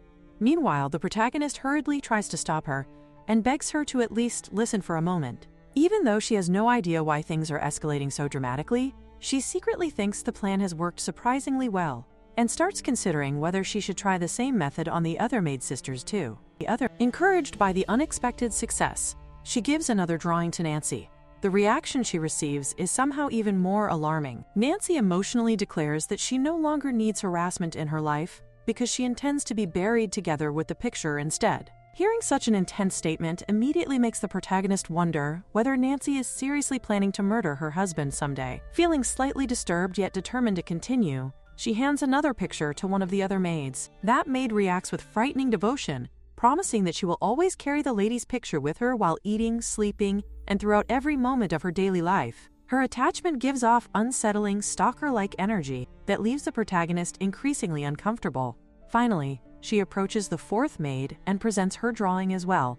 The fourth maid emotionally claims that the protagonist has already captured her heart and shyly wonders whether she has perhaps stolen the protagonist's heart in return. Horrified, the protagonist immediately denies it in panic, while the maid sadly questions whether her heart belongs to someone else instead.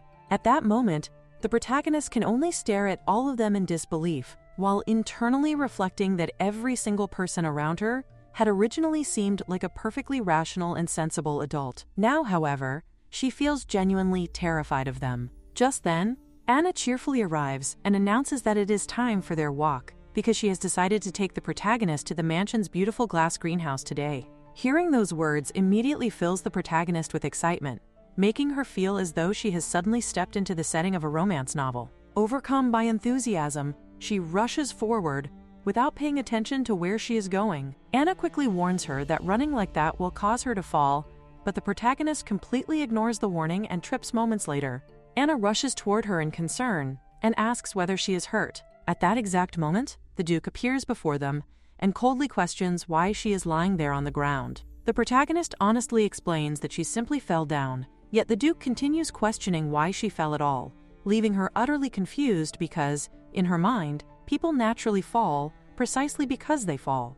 Anna softly points out that children often trip and hurt themselves, but the Duke grimly responds that his daughter is weak. The protagonist then reaches toward her father and asks him to pick her up.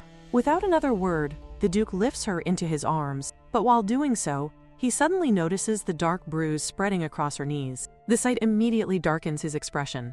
He silently carries her away, ignoring the protagonist's desperate cries about wanting to continue the greenhouse tour. The scene later shifts toward the Duke, speaking with the doctor in a tense atmosphere, as he questions why the bruises on her knees are becoming darker in color. The doctor replies that if the medicine is applied properly, she will recover within a few days. Hearing this, the Duke remarks that, although he already knows that she is quite large, he never expects the extent of it to be this severe. His words immediately cause the protagonist's thoughts to spiral, making her wonder if her weakness is also one of the reasons why her father abandons her. Since she possesses no magic at all, she cannot help but question whether she is truly an illegitimate child after all. Meanwhile, as the Duke attempts to apply the medicine to his daughter himself, the maids standing nearby silently grow anxious. They wonder whether he is even capable of applying the treatment correctly, fearing that his rough handling might worsen the injury instead. The protagonist herself is equally frightened by the situation, yet despite her fear, she quickly steps forward and skillfully applies the medicine with swift and careful movements. Her sudden competence leaves the maids utterly confused, while the Duke becomes visibly flustered by the unexpected sight. Even so, she understands that she should not trouble him excessively. Although the sensation tickles slightly, she endures it quietly, without making a fuss. At that very moment, Anna approaches and informs the Duke that someone has arrived at the dressing room and is waiting for him. Upon hearing this, the Duke immediately rises to his feet and releases her before leaving the room. Anna says that she cannot understand why the Duke is suddenly carrying her all the way to the meeting room, yet she has no opportunity to question him because the procession continues moving forward through the enormous mansion halls. Behind them, the Duke's chancellors follow closely in an orderly line, their heavy footsteps echoing through the corridor. Their presence only confuses her further, making her internally wonder why all these important men are following her around as though she is the center of some royal event. Eventually, they arrive at reception room number 3 of the Duke's residence, where several tailors have already gathered in anticipation. One of the tailors proudly explains that they have been making dresses for the noble family for years and are finally receiving the opportunity to personally meet the youngest lady. Among them stands Yuria, a renowned designer famous for creating magnificent garments for royalty, beginning from nothing before eventually crafting clothing for even the emperor himself. While waiting, Yuria imagines finally meeting the Duke's daughter and unconsciously expects someone cold and intimidating, wrapped in the same terrifying aura carried by the Duke and the young master. The tailors quietly discuss among themselves how they still do not even know what the girl truly looks like, though they assume she must resemble His Excellency and his son with those frightening transparent blood-red eyes and the savage presence characteristic of the direct descendants of the Duke of Aten. Yuria silently reflects that all her previous dress designs were created while imagining a soft and fluffy little girl. But now she realizes she should not have expected anything adorable from the miniature version of such a terrifying Duke. She warns herself not to feel disappointed when reality inevitably crushes her expectations. However, the moment the Duke finally enters the room carrying the protagonist in his arms, Yuria's entire world seems to freeze. The instant her eyes land on the little girl, her expression completely collapses in shock. Instead of the terrifying beast she imagined, the child before her is unbelievably adorable, so overwhelmingly cute and perfect that Yuria immediately suffers a nosebleed from sheer emotional overload. She internally screams that the youngest lady is far too lovely for human comprehension and struggles desperately to regain control of herself. Meanwhile, the Duke remains completely indifferent to everyone's reactions and simply orders Yuria to begin taking measurements for new dresses. Trying to remain professional, Yuria nervously explains that in order to properly measure the child, His Excellency must first put her down. Yet the Duke makes no effort to release the protagonist from his arms, forcing Yuria to awkwardly decide that she will somehow figure things out regardless. As she carefully works around the Duke's hold, Yuria comments that the princess truly seems attached to her father, since she continues quietly hugging him while the measurements are being taken. She cannot help remarking on how lovely their relationship appears. The Duke calmly states that his daughter naturally sticks close to him. Hearing this, Yuria softly comments that His Excellency must genuinely treasure the young lady very much. The Duke immediately dismisses the idea, claiming that he merely keeps holding her because she is clumsy and constantly falls over like a newborn deer. One of the chancellors then adds that the youngest lady truly appears fond of the Duke, because the other day she even fell asleep comfortably on his lap. Listening to all of this, the protagonist begins wondering whether every adult in the room has somehow eaten something strange today. The atmosphere only grows stranger as the chancellors continue enthusiastically discussing the Duke and his daughter. One of them recalls how the young lady once cried after seeing the Duke return from the battlefield because she believed a terrifying man had appeared, yet now she openly clings to him so affectionately that the sight becomes unbearably cute. Even Yuria joins in, saying there is truly nothing warmer or safer for a child than her father's arms. Another chancellor sighs in envy and admits that his own son did not even recognize him after a long absence, making him deeply jealous of the Duke's situation. Hearing all these comments unexpectedly causes a faint smile to appear on the Duke's face, though he quickly turns away and coldly mutters that the entire matter is simply annoying. Soon afterward, one of the chancellors crouches beside the protagonist and asks whether she likes His Excellency that much. She innocently answers yes, but the men immediately lean closer and question exactly how much she loves him. Their eyes practically pressure her into giving a dramatic answer, as though they are all desperately expecting her to declare that her father is the greatest man in the world. Feeling cornered by the intense stares surrounding her, The protagonist finally stretches out her tiny arms as wide as possible before declaring that she loves him this much. They initially think that she makes such a tiny circle with her fingers, and one of them immediately recalls that she once mentioned liking his grace. She responds with great enthusiasm, declaring that she truly does like him just as much as she loves her daddy. After saying that, she once again forms that small circle with her fingers. However, she soon completes her explanation by saying that, apart from that tiny little portion, everything else that remains represents her love for her daddy. That classical and unexpectedly profound statement causes the Chancellor's eyes to brighten instantly. He becomes visibly emotional and overwhelmingly proud. At the same time, she begins wondering whether this is truly how Korean teenagers confess their affection to others. Even so, another thought soon follows, making her question whether she has gone slightly overboard with her words. The Duke then admits that he does not hear her clearly. His response immediately makes her wonder whether she is expected to repeat everything once again. Therefore, she carefully explains herself one more time, saying that her love for him is as vast and endless as the universe itself, except for that tiny little part she has reserved separately. The Duke notices that the Chancellor and the others suddenly become extremely enthusiastic. They excitedly proclaim that he has finally succeeded because the young lady genuinely loves him so deeply. They can hardly contain their curiosity, desperately wanting to know the secret behind how he manages to win so much affection from his little daughter. Their reactions make the protagonist silently think that all of them possess surprisingly childish and infantile thoughts.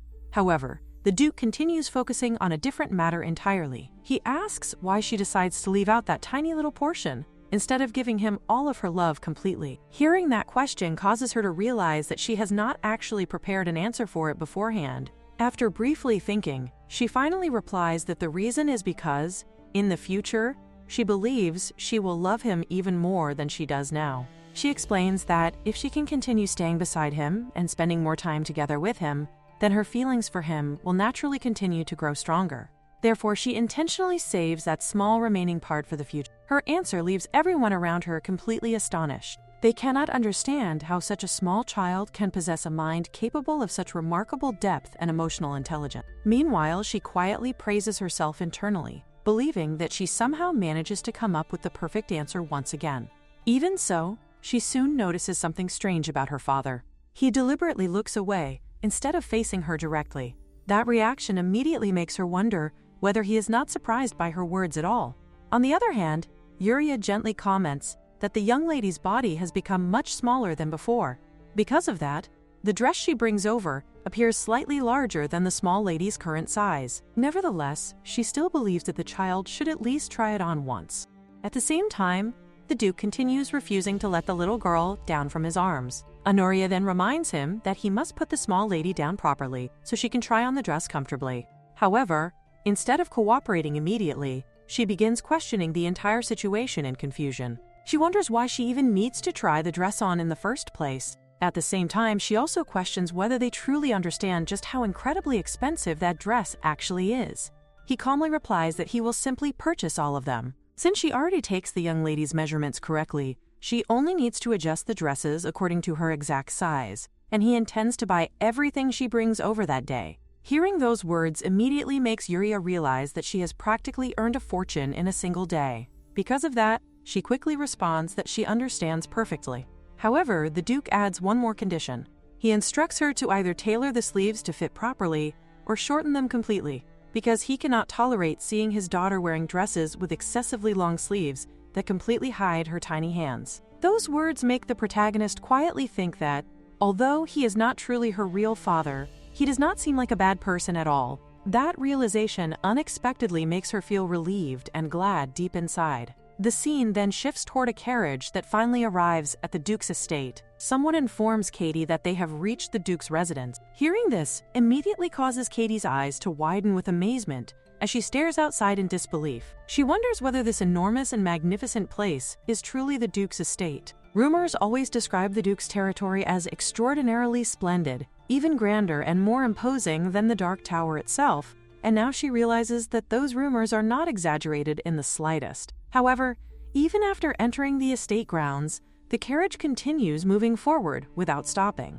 This immediately causes Katie to become confused, making her question why they do not stop in front of the estate office. The servants then explain to her that the building she saw earlier is merely a small pavilion. Although it appears large enough to be the estate's main building, it is actually nothing more than a secondary structure. Once the carriage finally comes to a halt, someone politely informs Katie that Mark's family never sends notice that she would be visiting today. Hearing that statement instantly irritates her, and she wonders what exactly is happening. Because of that, she sincerely hopes that she can someday approach him closely. She wants to become the one and only person capable of soothing his loneliness. In her mind, that illegitimate child could never accomplish such a thing. She firmly decides that she will do everything in her power because, in her opinion, that contemptible child does not deserve to exist within such a beautiful and magnificent place. The moment she opens the door, however, she freezes completely. She sees the protagonist calmly sitting down while drinking tea elegantly. Instantly, Katie's mind fills with confusion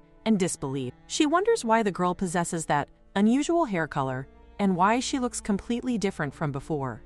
To Katie, it feels absolutely impossible. The person sitting before her appears entirely unlike the child she remembers, and that realization makes her incredibly furious. Now the two of them sit together having tea, and the sight alone makes Katie believe that the girl is clearly looking down on her. With undisguised irritation, Katie remarks that the protagonist is even more shameless than she originally expected. However, after hearing Katie's accusations, the protagonist calmly concludes that the truly shameless people here are none other than Katie and her uninvited guest. Katie arrogantly declares that she came only because someone had been eagerly waiting to see her. She then mocks the protagonist, telling her to take a good look at herself, calling her nothing more than an impudent rascal who is not even the Duke's real daughter. According to what her father told her, the protagonist is merely the result of her mother's betrayal. Katie cruelly claims that the protagonist's mother cheated on her husband and later gave birth to a dirty, illegitimate child. Because of that, Katie questions how someone like her could continue living in the Duke's household without even the slightest sense of guilt, shamelessly sponging off the family, as though she truly belongs there. At that very moment, the protagonist suddenly receives another mission from the system, leaving her utterly bewildered by the strange timing. The system asks whether her throat feels tight and whether she is choking on indignation and bitterness. It further informs her that what she currently needs is a refreshing glass of soda capable of washing away the anger lodged deep inside her chest. This absurd explanation immediately makes the protagonist wonder if she has somehow turned into a husky potato. Yet she quickly decides that the potato must be uprooted without delay. She cannot help but think about how convenient such a command would have been in her previous life. The mission reward is an opportunity to gain 2,000 gold coins, while failure would result in the temporary deprivation of her reincarnator privileges. The warning alone fills her with fierce determination, and without hesitation, she accepts the mission. Meanwhile, Katie smugly assumes that the protagonist has fallen silent, because she has finally realized the truth. However, instead of backing down, the protagonist suddenly calls out to her, causing Katie to question whether she truly dares to raise her voice against her.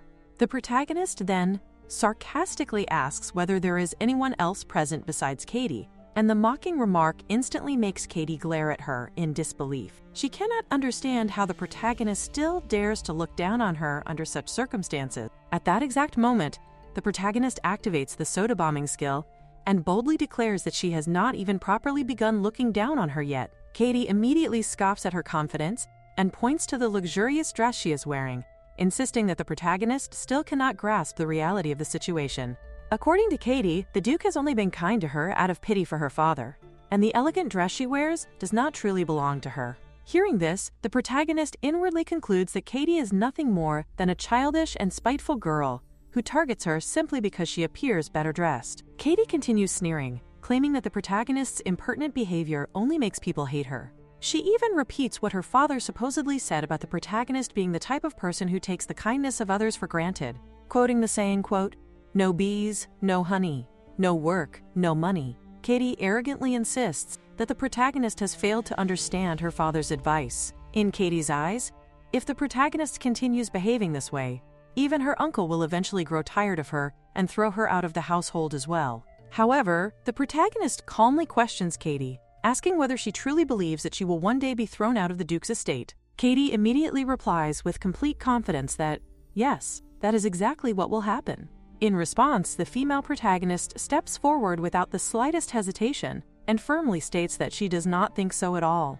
Addressing Katie as the young lady of the rank family, she coldly warns her not to dare lay a hand on her because she is the princess of this estate. Those words instantly make Katie grind her teeth in fury, her anger rising uncontrollably as the protagonist continues speaking with unwavering confidence. She tells Katie to properly address her as princess, adding that it seems she has not even learned basic etiquette yet. The atmosphere becomes exactly like something straight out of a dramatic novel, filled with tension so thick that even the servants nearby can sense it. Yet, in the middle of that confrontation, Katie suddenly lashes out again, calling the protagonist nothing more than the daughter of a shameless mother. Hearing those words, the protagonist slowly leans closer and quietly asks whether Katie is absolutely certain she can bear responsibility for what she has just said. Katie immediately shouts that she is completely certain. The protagonist then questions whether she is willing to stake her family's honor on that certainty, and Katie confidently answers that she absolutely is. Only then does the protagonist decide to ask her one final thing, before calmly walking toward the bell and ringing it. The moment the bell rings, Katie hurriedly attempts to stop her, but before she can do anything, Anna arrives alongside several maids. The protagonist begins addressing Anna, stating that everything related to the bloodline of the Marquis household is. However, before she can finish speaking, everyone suddenly witnesses Katie dropping dramatically to her knees. Her maid instantly rushes forward in alarm and frantically asks what happened. At once, Katie bursts into tears and claims that the protagonist arrogantly called her an impudent child and forced her to kneel before her. She continues her performance pitifully, crying about how the protagonist could possibly say such cruel things to her after she traveled all the way there just to see her. Katie's maid quickly turns toward the protagonist and insists that their young lady is an affectionate and warm-hearted child, making it impossible for her to behave maliciously without reason. Despite the ridiculous display unfolding before her eyes, the protagonist silently tells herself to remain fair and composed because the situation is no longer the same as before.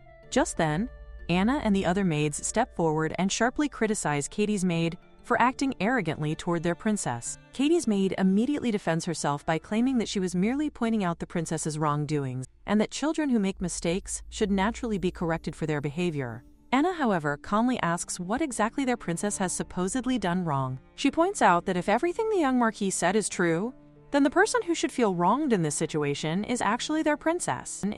Katie's maid immediately shouts that such claims are complete nonsense, insisting that their young lady had even prepared a gift for the princess and therefore could not possibly have started a fight without reason. Hearing this, the protagonist cannot help but wonder what gift Katie could possibly mean, considering she has never willingly given her anything before, not even leftover cookies. Nevertheless, Katie continues her tearful act and claims that she even brought a beautiful dress for her. She dramatically asks how the protagonist could treat her so cruelly after that.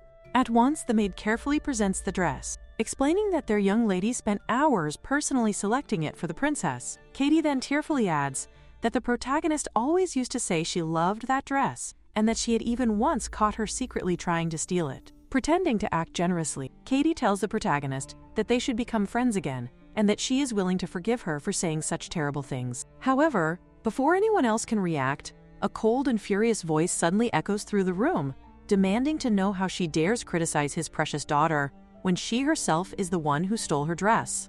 Everyone immediately turns around in shock, only to discover that the person standing there is none other than the Duke himself. While the protagonists wonder why her father returns home so unusually early, the truth is that only an hour earlier, an overwhelming and terrifying atmosphere dominates the Imperial meeting hall because of his presence. Every official seated within the chamber remains visibly tense and distressed under the Duke's cold authority. Several proposals and strategies regarding the war have already been carefully recorded, and the Duke intends to personally review the delegation reports concerning the merits, rewards, and recognition granted to those who contribute to the recent victories before any final council is reached. As the exhausting meeting stretches on for hours, one exhausted noble begins reflecting upon how late the evening has become and remembers the promise made to his daughter that he would bring home pastries for her. Realizing that he has still not purchased them, he becomes deeply troubled and fears the disappointment waiting for him at home.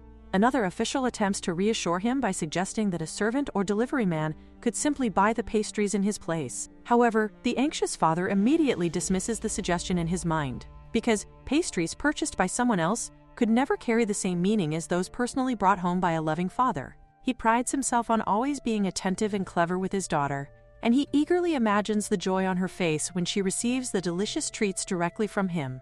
Another elder states that his own granddaughter usually thanks him sweetly and kisses his cheek whenever he buys pastries for her, though he worries that the bakery may already be sold out by this hour. Merely imagining the possibility of returning home empty-handed fills the men with distress, yet the conversation unexpectedly causes the Duke's expression to darken with frightening intensity, making the surrounding officials instantly nervous and silent. The Chancellor members begin secretly wondering whether the Duke has become angered by the trivial and childish discussion taking place in the middle of an important parliamentary session. It has been such a long time since many of them last socialized casually that they almost forget how terrifyingly devoted the Duke is to his work and responsibilities. The officials quickly attempt to steer the discussion back toward state matters, hoping to ease the tense atmosphere surrounding them. Yet to everyone's complete surprise, the Duke suddenly asks the Viscount about the bakery they have been discussing.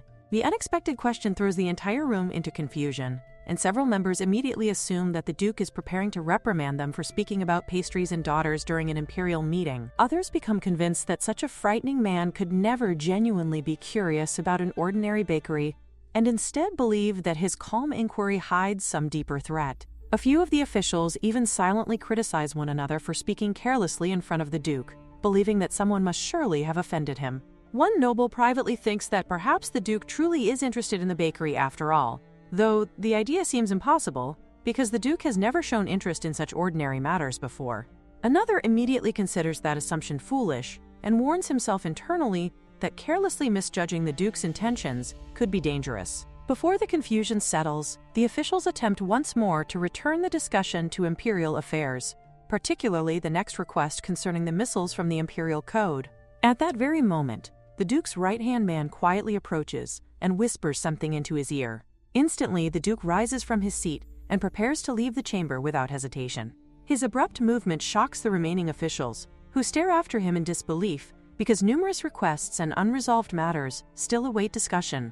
Nevertheless, the Duke calmly declares that he must leave immediately. Several members remind him that he has not attended parliamentary meetings consistently for quite some time and insist that the meeting should continue properly. However, the Duke dismisses their concerns with cold indifference, making it clear through his attitude that he has never considered himself obligated to remain in Parliament longer than he wishes. Without another explanation, he closes the chamber doors behind him and departs, leaving the entire room stunned by his sudden exit. Meanwhile, his right-hand man silently reflects upon the situation and wonders what urgent matter could possibly outweigh the importance of imperial affairs. Yet he ultimately concludes that the Duke simply needs to relax. After all, this is not the first time the Duke has abandoned important meetings unexpectedly. On one previous occasion, he immediately rushed home after hearing that the young lady had been cleaning the windows herself, and many of his repeated absences from Parliament are caused by his desire to spend more time with the small lady so that she never has to feel lonely. Today, the reason for the Duke's sudden departure from the imperial meeting is revealed to be the arrival of the young lady from the Tarenk family, who has come to visit their small lady. As the Duke's right-hand man follows beside him, he cannot help wondering why the Duke always becomes so furious whenever the small lady faces even the slightest trouble. The intensity of his anger surpasses even the outrage he shows when people exploit the Duke family's reputation for fraud and personal gain. To the right-hand man, the entire situation feels almost miraculous because the Duke family has always been completely different from other noble households. Although many aristocratic families constantly seek connections and social standing through endless interactions with all kinds of people, the Duke family has never needed such meaningless formalities. They possess power and authority great enough that they have no obligation to socialize with anyone unless they personally desire it. The same distant attitude applies not only to the Duke himself, but also to the three young masters and the small lady. Even so, the right-hand man privately thinks that the small lady is exceptionally adorable, and while observing the Duke's unusual behavior, he carefully remarks that the Duke appears to truly cherish her. The Duke immediately responds that she is a member of the family and that it is naturally his responsibility to protect her until she reaches adulthood. However, The right-hand man can clearly tell that the Duke's behavior around the small lady resembles far more than that of an ordinary guardian. Attempting to explain himself more carefully, he comments that the small lady is simply too lovable for anyone not to adore her.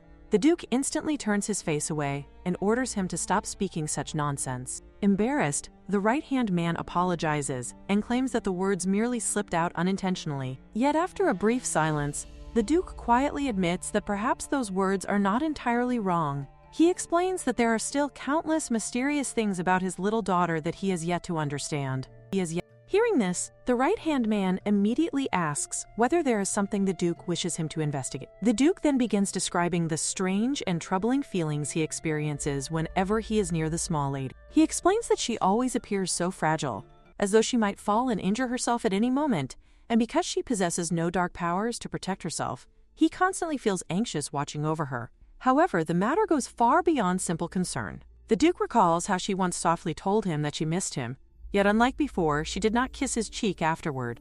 Another time, she even fell asleep on his lap without hesitation. More disturbingly, he notices that every single time he sees his little daughter, his body begins reacting strangely.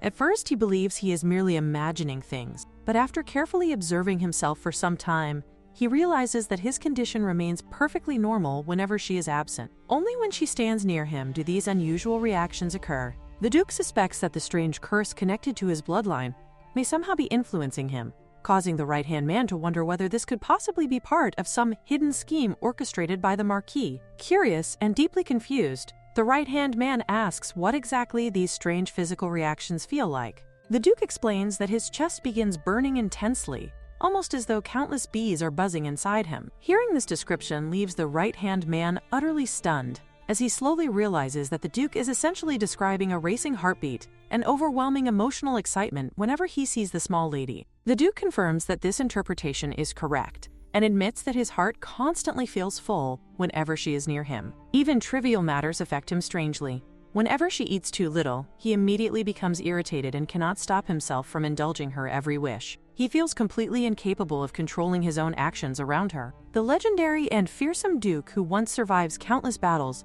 now finds himself helplessly wanting to spoil the small lady more and more each time he looks at her. To the right-hand man, it becomes painfully obvious that the Duke is suffering from severe emotional symptoms rather than any mysterious curse. Deep inside, he cannot help thinking that the terrifying living legend before him is simply becoming an incredibly foolish father. Nevertheless, he silently decides to continue supporting him, believing that one day the Duke will finally understand the true name of the strange condition currently affecting both his body and heart.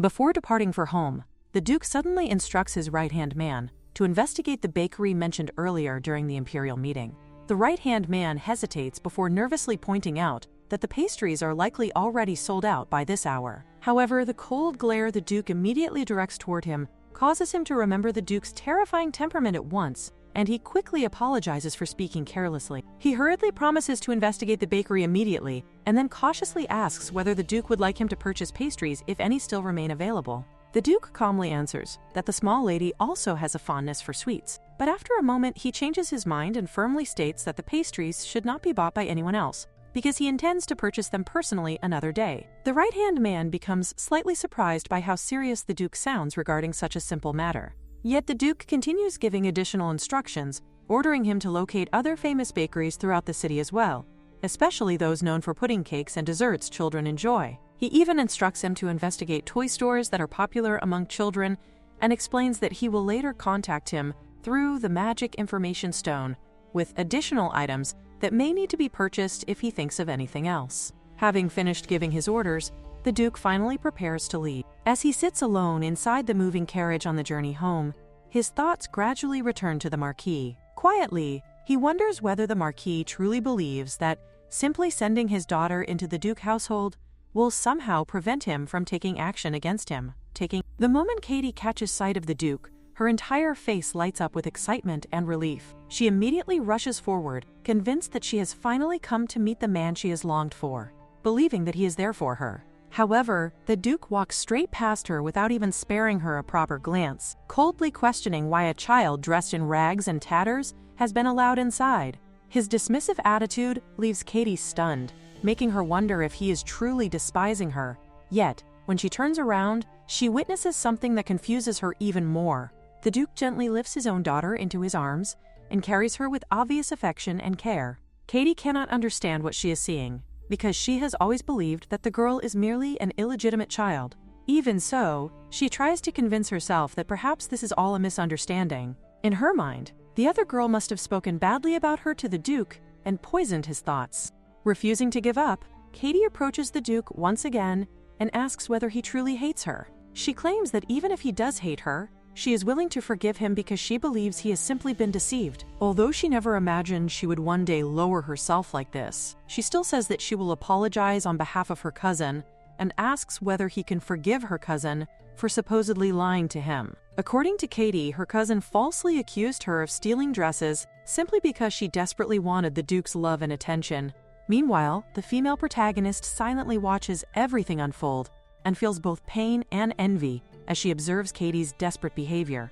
Growing up within a loving family has made it impossible for her to fully understand such shameless arrogance, yet she also realizes how deeply rejection can wound a person. Katie has clearly lived her entire life believing she would never be ignored or cast aside, and now, the pain of being rejected is crushing her pride. Hearing people say they no longer need someone is more painful than anything else in the world, especially when the one rejecting her is her own father. The protagonist knows with certainty that she herself would never be capable of behaving the way Katie is acting now. Katie continues insisting that the Duke has misunderstood her because of the lies told by his daughter, but instead of calming him, her words only make the Duke even angrier. He cannot tolerate the fact that she dares to insult his daughter so openly. He immediately questions her about the dress he saw her wearing earlier. Confused, Katie asks what he means, and the Duke reminds her of the day he brought his daughter to visit the Marquis. He demands to know why Katie had been wearing the dress that was specially prepared for his daughter.